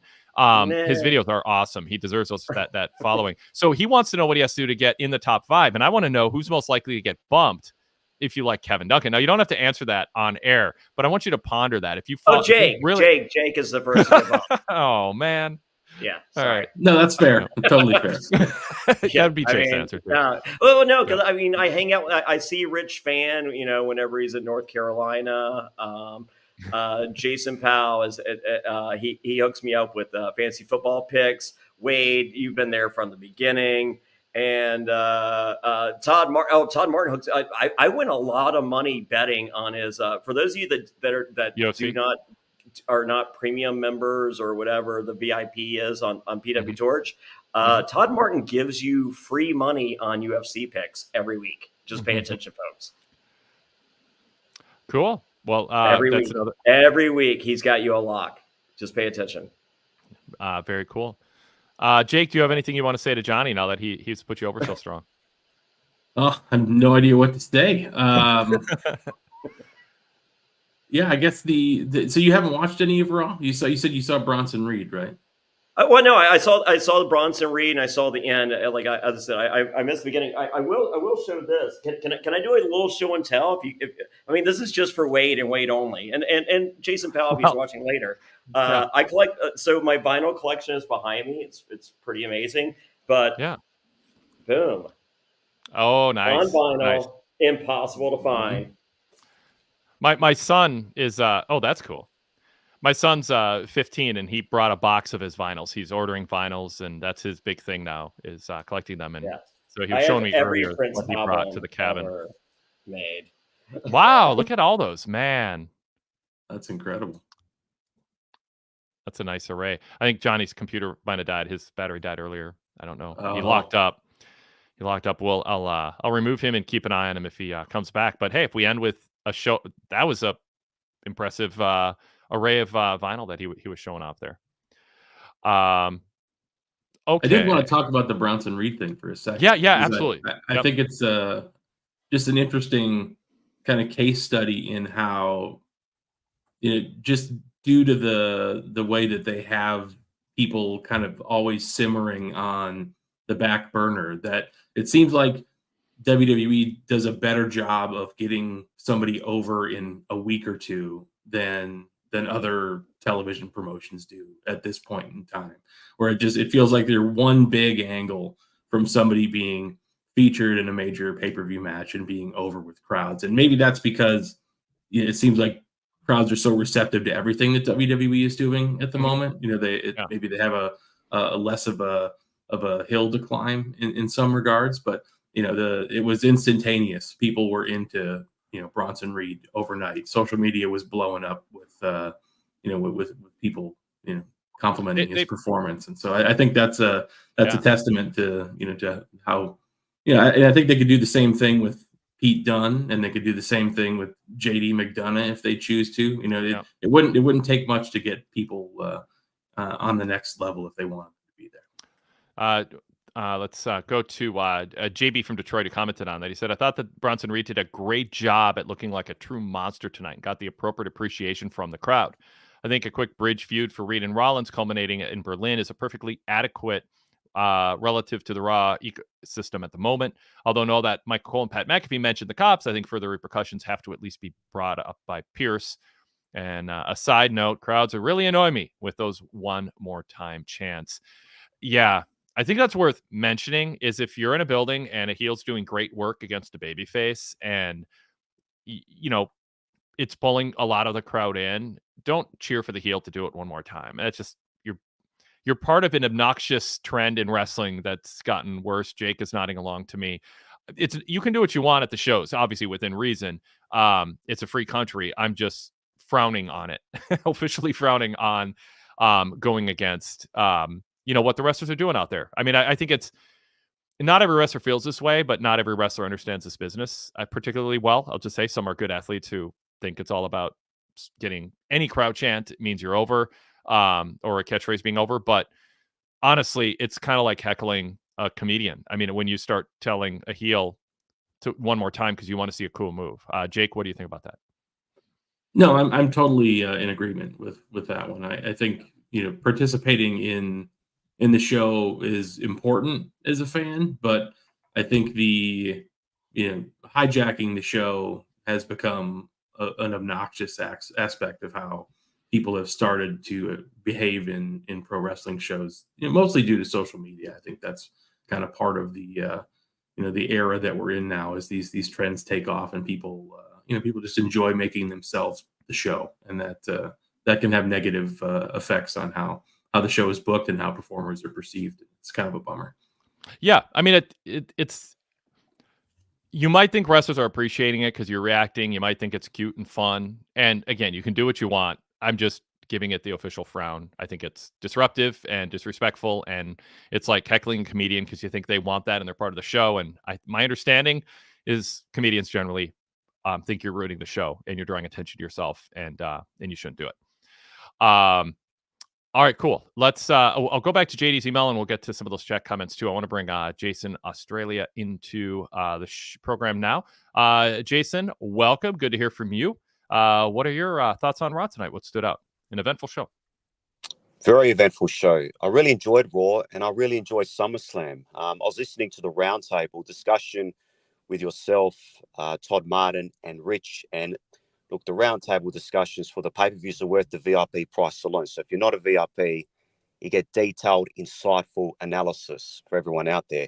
But I was a bit surprised that you gave it a thumbs down. Todd, I respect his opinion. He gave it, you gave it a thumbs in the middle, Wade. You gave it in the middle, and you made it. And I know you made a big point about that. And Todd I didn't. Todd did. Down. Todd didn't like me splitting the difference between him and Rich, but that's how I felt. I mean, I thought there was a lot to like, but there was enough to pull down. The good wasn't good enough to keep the bad from pulling it down to just a mid-range show for me. But I mean, it's obviously it's subjective. It is. I just thought everyone came out looking stronger for the most part than what they did going in, and I was happy with all the results. I mean, you talk about Gunther and Damian Priest. You would have liked to see Gunther get the clean victory, but I think Gunther has so much credibility behind him with the audience and what he's done over the past couple of years that you can afford to give him a victory like this because he's the champion. No one is doubting his credibility as a champion. Everyone believes that he's earned it and he has that respect behind him. And for Damian, I'm sure that's a rationale, by the way, Jason, for doing a non-clean finish. Is Gunther didn't need it, but I still would have done it. In part, as I said, because of the context of the whole show. There were just too many things that were similar, and where it wasn't about the match, it was about the angle. And I just think that was an opportunity to make that finish about the match and the title, do the angle afterwards or another night.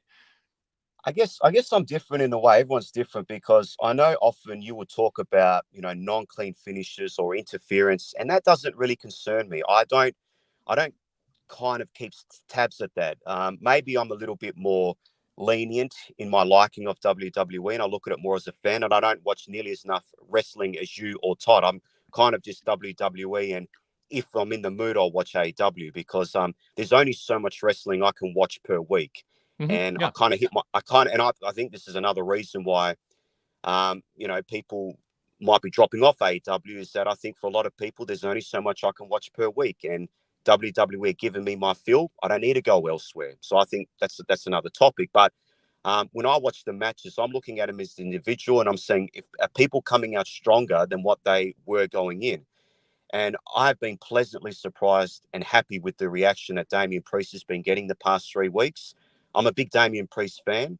I like his look. I like just the way he comes across. I think he comes across like a star. And I think they've done a masterful job contrasting him with Gunther. And then now he's getting the crowd behind him. And as your call-in from the site said, it seemed that his reactions were getting stronger and stronger as the match went on. So I'm very happy with Priest and the reactions that he's getting. And even though he's lost the title, you can argue that he's come across as a bigger star now. He's more over now than what he was 3 weeks ago when he had the championship. So it's working. And I can see in the upcoming pay-per-view, perhaps a mixed tag with Priest and Rhea versus Dom and Liv. And then you save Finn versus Damian for Bad Blood because you've got Bad Blood coming up the next pay-per-view. So that's the way I see playing out. In relation to other things that happen on the show, I think with the, it's interesting. I'm listening to different opinions and whatnot with the CM Punk, Seth Rollins, and Drew McIntyre. First of all, Bronson Reed, I'm happy for him being a fellow Australian. From what I'm led to believe, Wade and Jake, I believe that this was the match, Bronson versus Seth, that they were going to go to at Elimination Chamber if Punk didn't get injured. And of course, Bronson, I think, had the birth of his child and he stayed behind for that. So they're probably going to go with Bronson versus Seth at Elimination Chamber here in Perth. And then obviously Punk was going to win the chamber. So now that we're going to this match, I mean, they made Bronson look like a monster. And he's needed this because you can tell that Triple H is a fan of Reed, but he just needed that bit of extra juice to get himself over because he's been thereabouts the place, but he hasn't getting the reactions I think that they thought he would. Now you've built him as a monster. Now you've got something to go to. And it's that old school heat where the babyface is coughing up blood. And I like that. And like I said, I've liked the interplay between Drew, Punk, and Seth. I don't mind if Seth is taking the shine away in the match at SummerSlam because these are 3 strong personalities and they're trying to figure it out. And I'm trying to figure out who to cheer for and who to get behind. So, like I said, I just come across it with a little bit of a different opinion. I'm very happy with what I'm seeing with this overall interplay. And now this side thing with Seth to keep him occupied with Bronson, build him up as a heel. And then you still got Drew and CM Punk as well to go to. Because that was just part one. Part one of a long part one, but it was part one of the match. We still have a long way to go with those two. Jake, give a little grade to the how they transitioned into doing more with Punk and Drew to get, because obviously the finish of the match, and I thought Punk, there were some things wrong with Punk's promo tonight, which is I lost, but it didn't matter to me. I just think that's a lame way to follow up on losing a match, is just being all happy like, well, I wanted to win, but I didn't, so now I'm going to pretend winning didn't matter to me at all. And he didn't take ownership of being distracted by the shiny object on Seth's wrist, and frankly, really overreacting to it. Didn't affect his pop tonight. So, I mean, it's perhaps not that big of a deal, but I mean, people popped for him before the promo. I didn't think the promo helped him. But they needed to figure out a way to transition away from Punk Seth if they want to do more with Drew. And Bronson does, as Jason said and others have pointed out, it's an excuse to peel Seth away for a little while. So talk about that aspect of things, and also what you thought of what Punk had to say after losing to Drew, after being obsessed with beating him and humiliating him all these months. I'm not a huge fan of CM Punk as a babyface.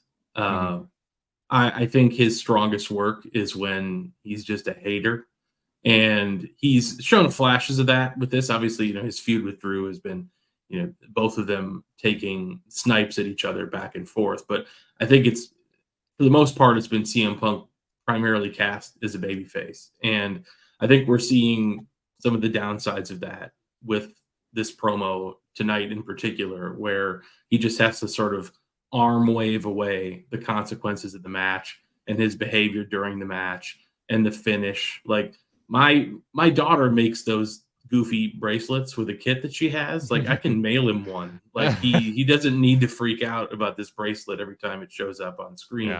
But I think, obviously we're supposed to be attached to what that bracelet represents, which is his family and Drew McIntyre, talking about and interacting with AJ and Larry and that whole business. And I get why they want to turn that into the motivation for his anger and that part of the feud. But I think it has to be taking him on a path towards, a heel turn. And because I think crowds desperately want to cheer Drew McIntyre right now. You can see it every time he's out there. And so they have to flip the switch to where Punk just goes insane and they do some kind of double turn with these two, because I think that works much better for when you want Punk feuding with Seth in a few months.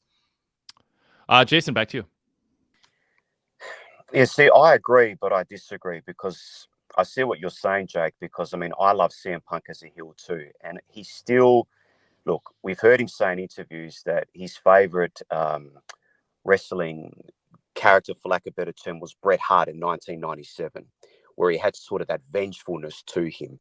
And I still believe Punk wants to go down that path. Like, we are going to see a CM Punk heel turn sooner, or maybe not sooner or later, but it's going to be there, because he wants to tap into what Bret had in 97. I believe we would have seen that in AEW if he didn't get injured. So I'm looking forward to that, but I don't know, like with this whole bracelet, I've heard some people say, why is it such a big deal? But I can understand that, because it's what it symbolizes, that another man has taken a symbol of the two people that I value the most in my life, regardless of whether it's a $2.50 bracelet or 50 cents, whatever.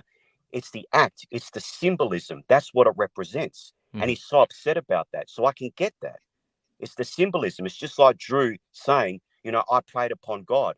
Now you're looking for outside divine intervention to hurt me.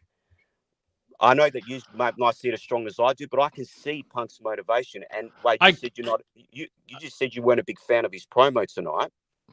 I don't know how else he's meant to address this, because if this feud has to keep going, he has to sort of shake it off and say, listen, because at the end of the day, I can understand what Punk's saying. He was out for so long. The fact that he actually got through the match he's got to be more than happy with in real life. And now he's still fighting. And that's his character. He gets knocked back down, he gets back up again. He just proved that at the Royal Rumble when he suffered the injury, he's back again. yes, Drew got the victory, but he's going to come back. And that's so he has to show a bit of babyface fire and can't be all down and out about it, because then people are going to lose hope. He has to keep going in that way. So I enjoyed the promo, and that's the way that I look at it. He wanted people to invest for, 8 months or whatever, 7 months in his obsession with Drew injuring him or praying he'd injure him, attacking him 2 days later on Raw, and then stealing the bracelet. Punk was costing Drew title matches. He was traveling across the globe to cost Drew title matches, and then he finally gets him in the ring. And you can be offended by the bracelet. You can, be offended by somebody in the crowd wearing a t-shirt that offends you. You can be upset that there's a light bulb burned out in the arena and the arena staff should be more professional than to distract you with such minor things. I mean, yes, you can have, those can be legitimate opinions you have, but you're in a fight against a top rival who you've spent months convincing people that you wanted to crush in the ring once you were no longer required not to touch him. And then you end up losing because he didn't have the discipline to stay focused on his opponent. And I understand Seth is obnoxious and he doesn't like him, and Seth said bad things about him. But Seth didn't like Drew either. I just think they made Punk. I think the booking of Punk comes across, and I'm not saying it's intended this way, but it comes across. It is consistent with it coming out later on that they were out to sabotage Punk. If it came out that the writing team is like, let's see what we can get away with getting Punk to do, that's counterproductive to a babyface character staying over, I wouldn't be shocked. I don't think that's happening because I think they just would defend what they're doing. But the stuff they're having Punk do and the placement and his body language, his reaction things, it doesn't feel like a sincere effort to frame him in the best possible way. I think if you're CM Punk, you are looking forward to turning heel because you don't suffer the negative 70 IQ point penalty that comes from being a WWE babyface. Yeah, that's a good. They book everybody like an idiot, and you could see that when they were both frozen in the ring tonight, staring at Drew McIntyre while he was talking. You just lose all agency, waiting for the heels to sink their hooks into you on the microphone. And I think that's part of my issue with the way that WWE has framed all their baby faces recently, but primarily Punk, because it seems so out of character for him. He's always sharp. He's always on top of things. And then he has to make doofus blunder moves because babyface booking in WWE requires him to. And I think that's been my biggest issue with how they've put this together over the past month or two. Yeah, no, I think that's well put. And Jason, I'd just say I am of the belief that if a babyface gets worked up and wants you to buy a ticket, buy a pay-per-view, watch a show, and then you lose and the babyface is happy and doesn't seem bothered by it, I think that undercuts the importance of future matches. I think he should come out there and he should have said, yeah, I got a smile on my face, but it hurts. I wanted to beat Drew and I didn't, and he should have taken some ownership of it. And he said, it was a tough situation having Seth in there because I hate his guts too. And I know people might think it's silly that I care about this bracelet, but it does represent the two most important beings that I live with and think about when I'm on the road, and reestablish that. And he said, I lost focus, and I'll forever look back at that as a lost opportunity, because what I wanted to be doing tonight is standing in the ring telling you I humiliated Drew McIntyre by showing that I'm still the best in the world, and he can't lay claim to that, and he has to live with the fact that I beat him at SummerSlam instead of in front of 50,000 plus. He didn't do any of that. He said I lost, but I don't care. I mean, that's what it boiled down to. Jason, I thought he established that the fact is that he was able to. I see what you're saying. I can see it from your point of view. I just disagree. And I think there's going to be people that see it your way, and obviously what Jake said, but respectfully, they're going to be people that see it my way, which they want the babyface to come out still, not overly selling the loss, because this is just not about a win-loss for him. This is about getting through the match, and he's still there. But that's meta. That's sort of meta stuff too. I mean, that's true character-wise, but a lot of it is meta, and I just don't think that should be part of it. So I don't know if that's what you're getting at, Jason, but because Cole brought it up on commentary. He says a lot of Punk proved a lot of his critics wrong, and I'm like, well, yeah, because he got through a match without getting injured, but why are we talking about that on TV? What he didn't prove is he can beat Drew McIntyre and stay focused on the task at hand and then deal with the bracelet later. So I just and I mean, Punk didn't talk about the match. He talked about himself in the third person. He congratulated a friend for winning in UFC. He said he likes when 10,000 people scream his name. It's good for his ego. He said people in the back are mad because when he gets knocked down, he gets back up, but he doesn't stay down. And he said he bragged about how he's ready in 5 months instead of 9. None of this has anything to do with anything that happened at SummerSlam and the outcome of it. He said Drew lied about him to make himself feel good, but now he's on a road to WrestleMania, and it started at SummerSlam instead of in January. Like, it's all just this is what you talk about 3 weeks from now, not 2 days later when you should be in the midst of the agony of defeat. And then Seth interrupted him. I mean, it was not a promo that followed up on a grudge match of the century. It was a promo that was all over the place talking about anything other than what happened. Yeah, but so let me put it to you this way. If you're CM Punk, right, and we know we're going to get another match between Punk and Drew.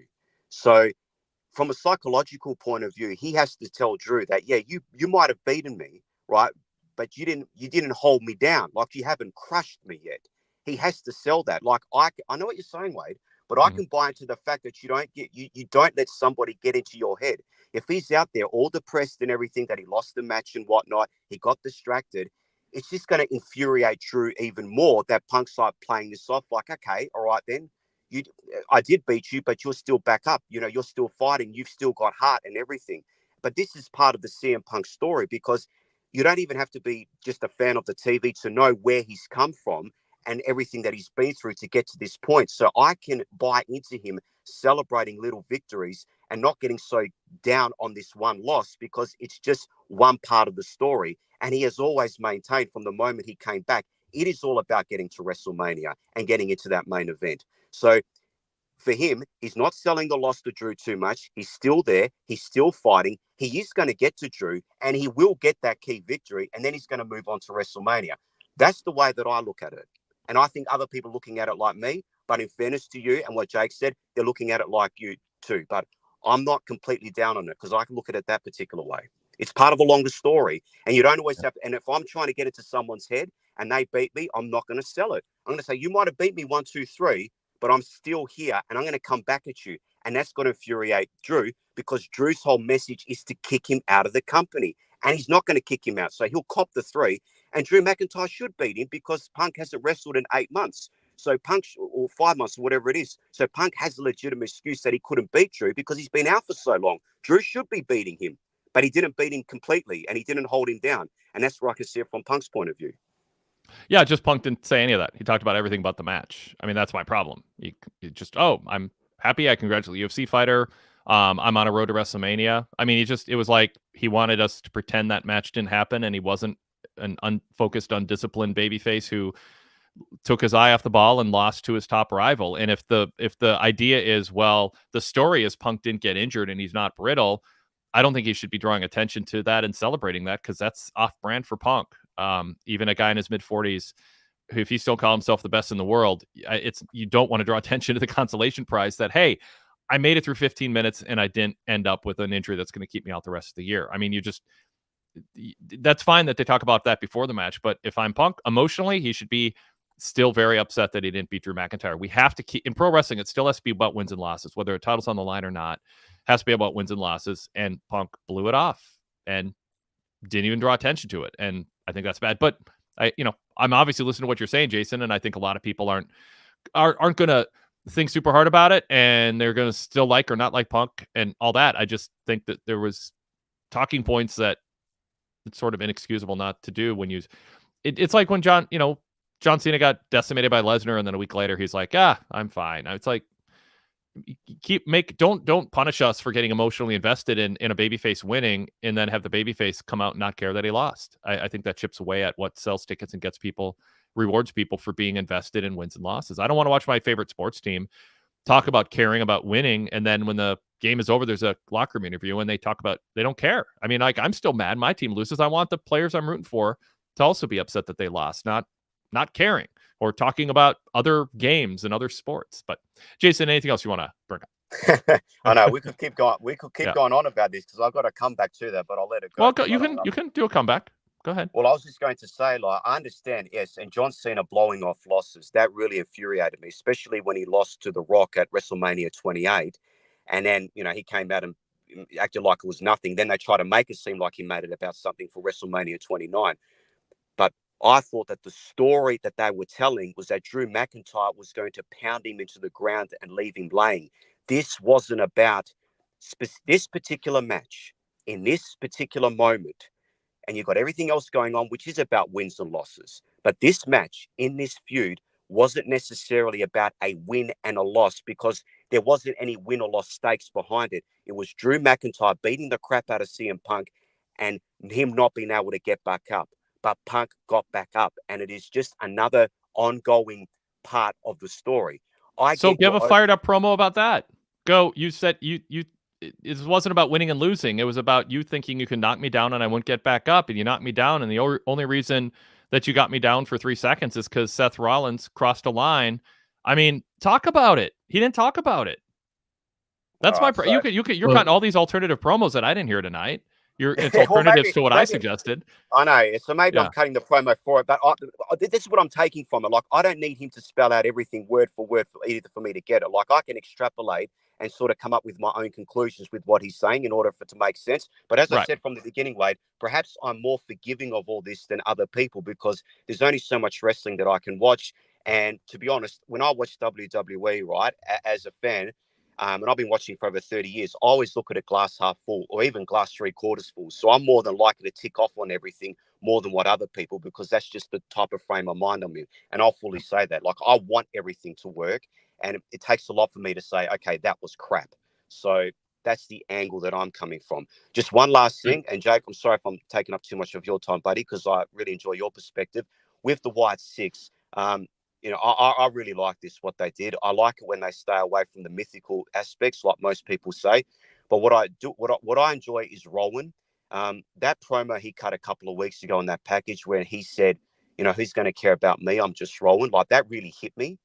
And I think fans are going to see that. I think, to me, he comes across like the veteran in the ring.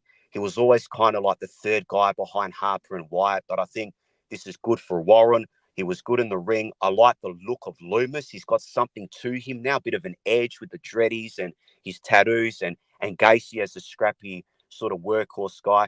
I like what they're doing with the Wyatt Six, as long as they keep the supernatural out of it and they give him meaningful wins, which was always the issue with Bray Wyatt. He would talk a good game, but he could never back it up with meaningful wins. He would always lose a feud, and then they think, well, because he can cut a good promo, he can get out of it. After a while, that chips away at your credibility in the ring, despite the fact you're tremendous on the mic.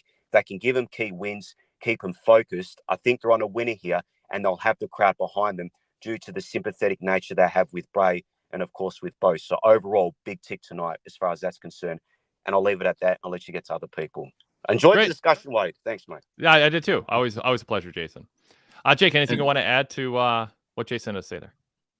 I think just going back to the psychology of Drew and Punk. Yeah, I think the story that they have been telling since really WrestleMania is that CM Punk was the distraction that continued to keep Drew from being able to win the world championship. And during this match, they sort of flipped that on its head, where it was Drew's pulling CM Punk's family and this bracelet into this situation that distracted Punk so much that he lost focus on the match and ended up taking the loss. And so for neither Drew or Punk to really dive into that at all in the promo time that they got tonight, I think was a mistake. Now, that's not to say that they can't get back to it next week or 2 weeks from now, or on the way to the Berlin show and arrive at a place where they're much better than they are tonight. But I think they, coming out of the pay-per-view and, you kind of want to set the stage for what's coming next. Really all we got was that, Drew still has the bracelet and Punk is still going nuts about it, but he didn't really address the elephant in the room, which was, he was criticizing Drew for taking his eye off the ball over the last couple of months because he couldn't hold on to the world championship. And then he suffered the same fate at SummerSlam. And so I think there are some things that were left unaddressed that they have to touch on before they get to the pay-per-view and the next match in this series, if they want it to be successful. Yep. Well put. Okay. We'll go to some of the reader comments on the Wyatt Six here. Derek, Hubbard, who often calls as a video caller, says the Wyatt Six in-ring work was much more dynamic than I anticipated. I not only enjoyed the act, I also enjoyed the match. Moreover, I think they found a winning formula. Start chaotic for the shine. Gacy takes the heat to build jeopardy. Rowan is the cleanup hitter. I think there's definitely something to that. And then Ken Arnold says, I think the best case scenario played out with a Wyatt 6 in-ring debut. The crowd was into it, and it just worked. We'll see long term, but tonight was a huge success for the Wyatt 6. And BJF says, I like that they don't treat them as new wrestlers, but acknowledge their history, and they're still their original wrestler names and past, but now they have a Wyatt-related alter ego. What do you think about that, Jake, and how how Michael Cole's kind of doing the explaining there, saying that he's known as this, she's known as this, but now he sees himself as this, and this is the name he's going by. It's like, Kerry Von Erich showed up and he was Texas Tornado Kerry Von Erich the first week, quote marks are on Texas Tornado. And by week 2 or 3, he was just Texas Tornado and the Von Erich name was dropped almost entirely. There's been other instances of that. Maybe Paul White was Big Show Paul White, and then he became just Big Show. I mean, so I don't know. There's other examples people could probably rattle off where that's happened. This is just like, hey, this is not someone coming in with a different name from another company and we're changing it. This is these people on our watch are changing who they identify as. They see themselves differently. They have this new, not even an alter ego, but sort of a manifestation of an evolution based on the baggage in their life and what Bo Dallas, or now Uncle Howdy, is adding to their value, their sense of value as a person, and so they're changing for him. It's different, but I like it. I like how they've handled it so far. How about you? Yeah, I think they're essentially assigning them aspects of the Firefly Funhouse, right? It's the Huskus the pig and Mercy the buzzard and different Sister Abigail, stuff like that, where they're essentially playing on the different. I guess at the time it seemed like different splits of Bray Wyatt's personality, but now they're using additional people to play the figureheads or the emblems of those characters. And I don't know that I have any desire to see them switch gimmicks to. I don't want to see Joe Gacy called Huskus the pig on TV. Like that would be a mistake.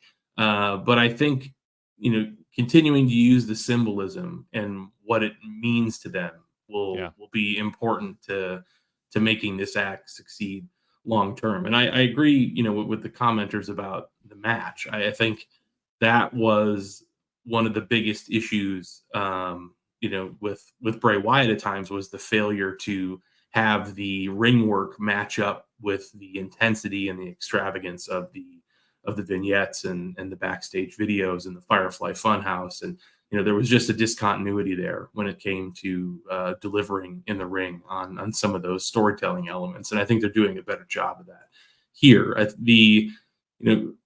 Long term, it's just how well can you peel the onion and continue to add layers to these folks to keep them interesting? Because I think the biggest risk in front of them is leaving a lot of these characters one-dimensional or not following up on some of these vignettes and some of the story that they've created thus far. But I mean, I think they have a better creative vision in front of them than Bray Wyatt ever did, with Vince McMahon being the filter on his creative output. And so I'm optimistic about it. I think it could work. It's just a matter of what does the execution look like and how many ideas do they have beyond the first couple of months. Yeah, all great points. Well put. Ken Arnold added, the hocus pocus and mystical stuff is limited, and that helps a Wyatt 6 trying to keep it as grounded in reality as possible. Real people who were lost and found these alter egos to help them.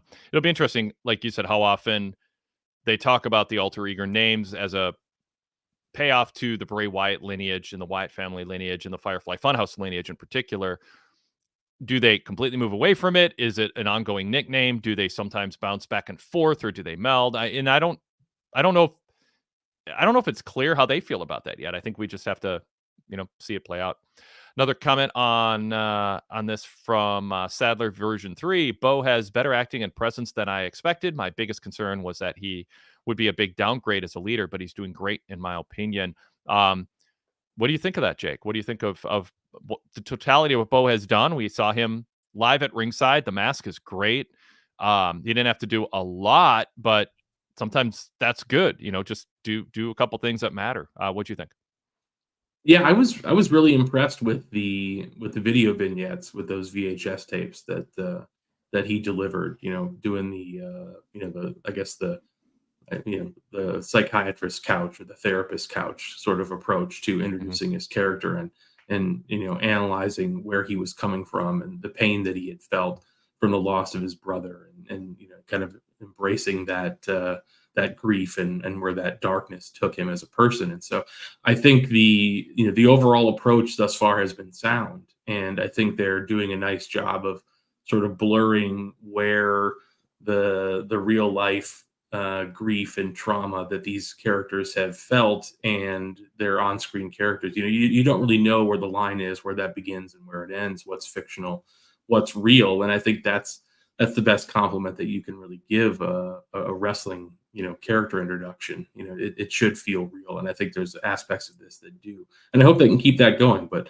Uncle Howdy in general, particularly going back to when he was on screen with Bray, I was utterly bewildered about what Uncle Howdy was.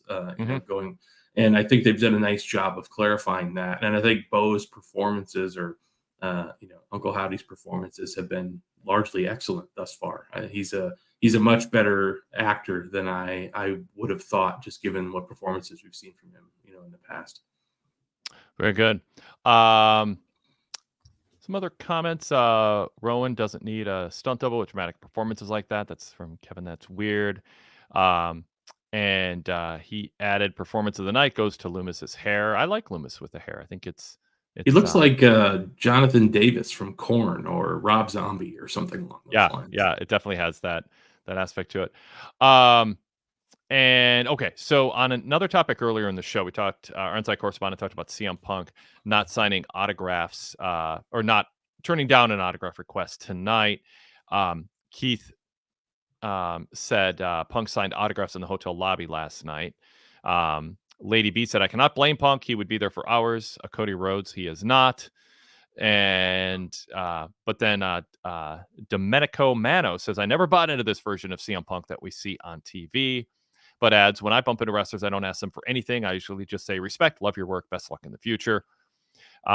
Derek Hubbard says, I'm a teacher in high school. If high school students approach me outside of school, which they do every day at the gym, and I was an asshole, I would not have my job. They are my job. And Al Larcher said, but you're a teacher. That's kind of implied. To which Derek said, if you're an entertainer, fans are your job. You don't have to spend hours signing autographs, but being courteous and polite is a must. So just a little bit of additional feedback there. I want to get back to JB's email. He, as usual, sends a lot of topics. I won't read all of them, but if there's something we haven't covered or he has something new, I will. He said, I was a bit confused at the show opening, as I was under the impression that the association between Ludwig Kaiser and Gunther had dissolved several weeks back.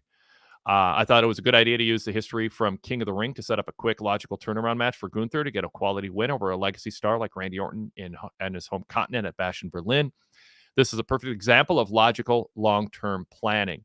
So, could have led with this. Randy Orton coming out in the opening segment, interrupting Gunther and challenging him to a match, making his case, and Gunther being the yes, arrogant and full of himself, but gentleman that he is, agreed to Orton's logic and granted him a match. He is supremely confident he will beat this legend, and that will add to his legend. What do you think of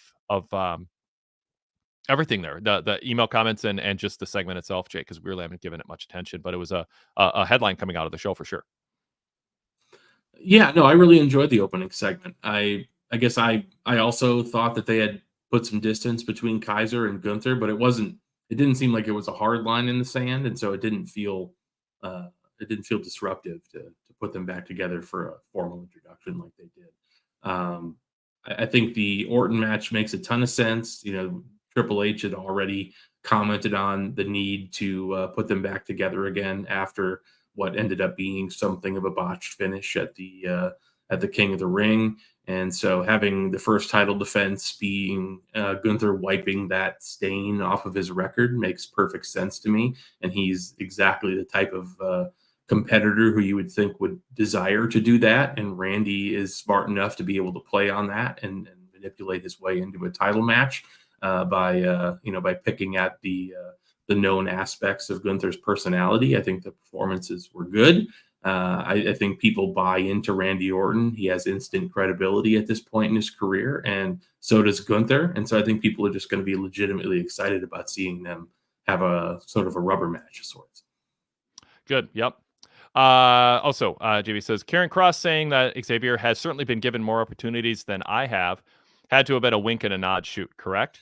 If not, it may have been one of the most tone-deaf promos I've ever heard. If I don't see another Final Testament New Day segment taking up more time on my TV, I'll be happy. It seems to be spinning its wheels in the most boring fashion possible. But is it possible Odyssey Jones is being established to replace Big E to make New Day a full faction again? If so, I hope he has a personality and charisma to make it work and freshen up the act. I was hoping he might be a more serious straight man, but after the segment with Alpha Academy, I have a little hope New Day will grow as an act. Oh my God. So I thought this was intriguing because we've been trying to figure out why they've given so much attention to what Karrion Kross and the Final Testament are doing, trying to recruit Xavier. I lost your audio there, Wade. I don't know if it's on my end or your end. Well, let's see. I'll ask the chat room because I should be. I don't see a mute button. I muted and unmuted. Can you hear me? Let's see. Hold on tight, everybody. Is my mic working? We'll ask the chat room. Audio's fine. So I think it is. Yeah. Okay. So, yeah, maybe Jake's going to try to figure that out. So I'll just comment on it. In response to the email from JB from Detroit, I was intrigued by Kofi and Odyssey being all into catching up on what they had, that they had known each other when Kofi was rehabbing at the Performance Center, and now they're sharing old stories or whatever. They're getting along, and Xavier didn't know, and he seemed a little jealous or thrown off by the fact that there's something that Kofi was doing that he didn't know about.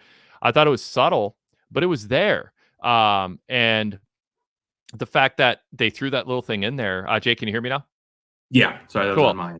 Yeah, no problem. I was pointing out that Xavier seemed a little jealous or thrown off by the fact that Kofi knew Odyssey Jones from training, and kind of like, whoa, I didn't know you guys knew each other. Like, Xavier seemed jealous, or like, I should know everything about your life, Kofi, and any other wrestler you associate with, and who is this guy that you're getting along with so well? So to me, it felt like maybe this is where the story was always going. They had this long-term plan. It makes me,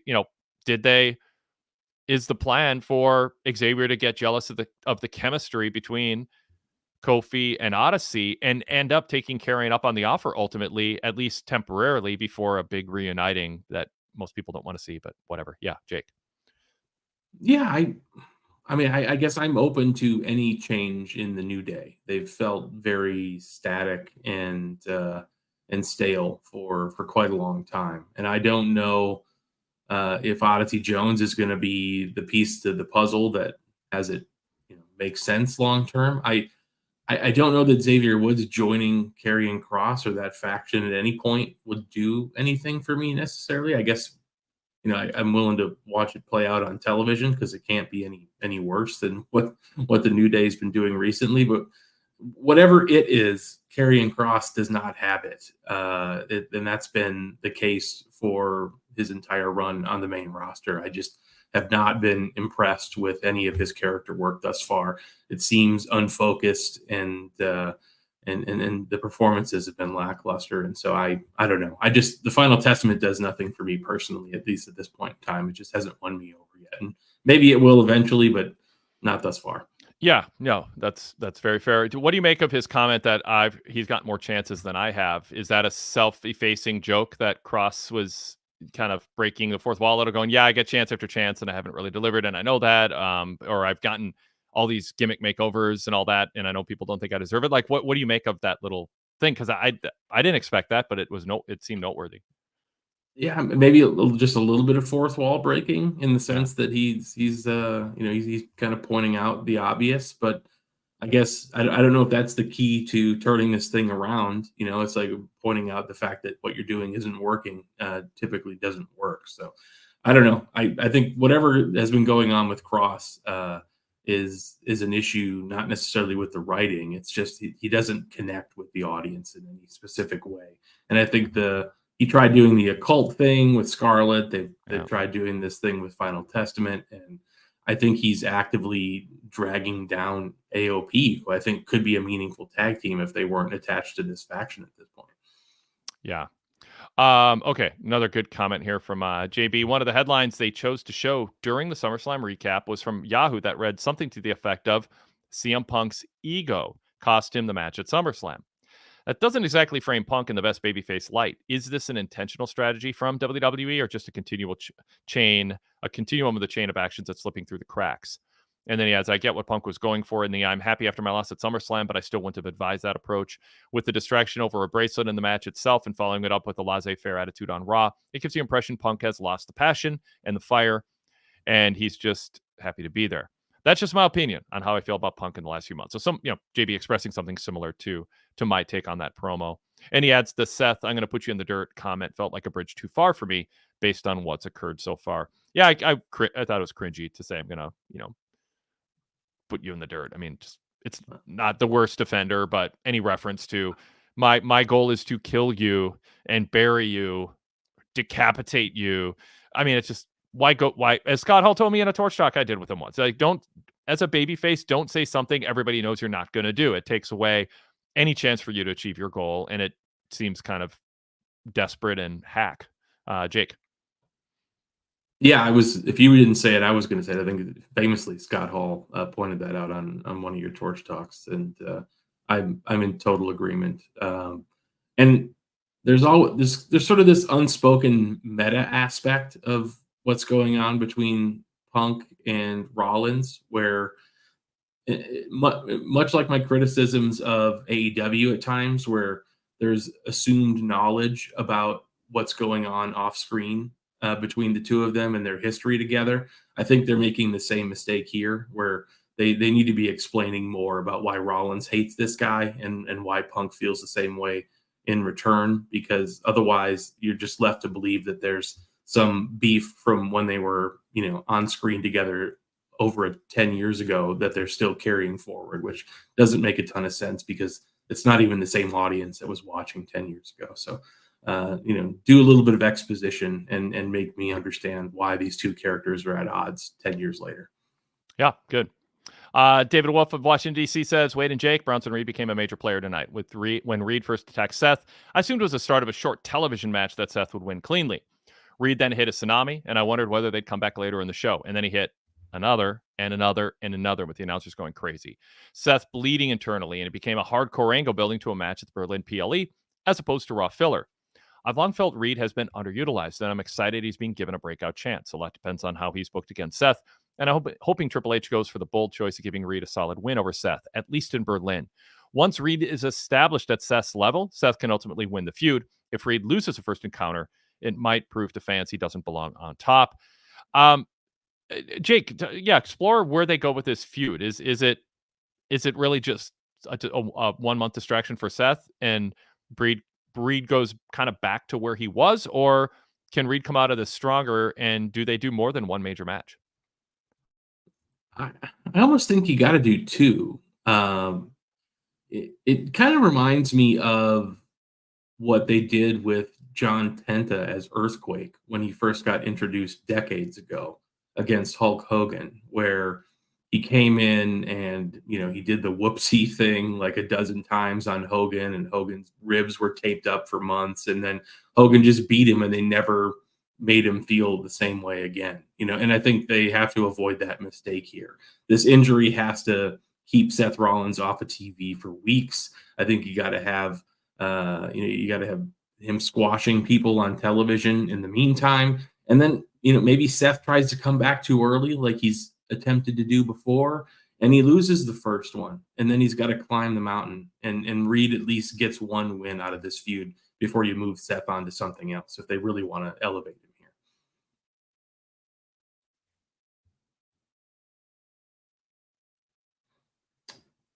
Sorry, Wade. I think my audio dropped out No, again. that was my fault this time. Sorry for doing that to you. Okay. Anything else you want to add before we sign off for tonight? Anything else in your notes or on your mind that you wanted to respond to? No, I think we covered everything. That's all I had.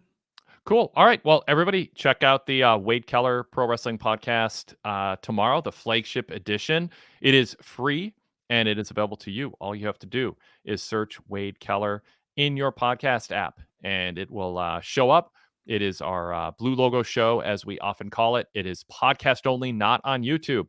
So search Wade Keller on Spotify or on your Apple Podcast app or whatever iOS or Android app you use, and join us there. And you can send your questions in for that show to Wade Keller Podcast at gmail.com. You can respond to anything we've had to say tonight.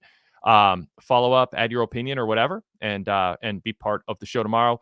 But that is audio only. It is not on YouTube. It is on our podcast feed, and we invite you to join us there. Otherwise, we'll be back here if you're watching us on YouTube after Dynamite on Wednesday night. As always, if it's more convenient, we certainly welcome and encourage you to listen to these shows on our podcast feed. In addition to our blue logo show, this is our red logo show, the post shows, and it is also a podcast. So search Wade Keller and subscribe for free to listen to those. And Jake, people can hear you over at prowrestling.net.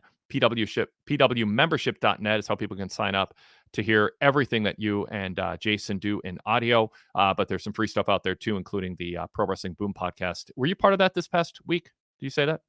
Yeah, it was a combo show where Jason put out our normal .net weekly show for free on the Boom feed. But if you're not interested in the articles or the member exclusive stuff on the prowrestling.net side, you can go to that same website, pwmembership.net, and there's a Patreon link there where you can just get the audio if that's what you're after.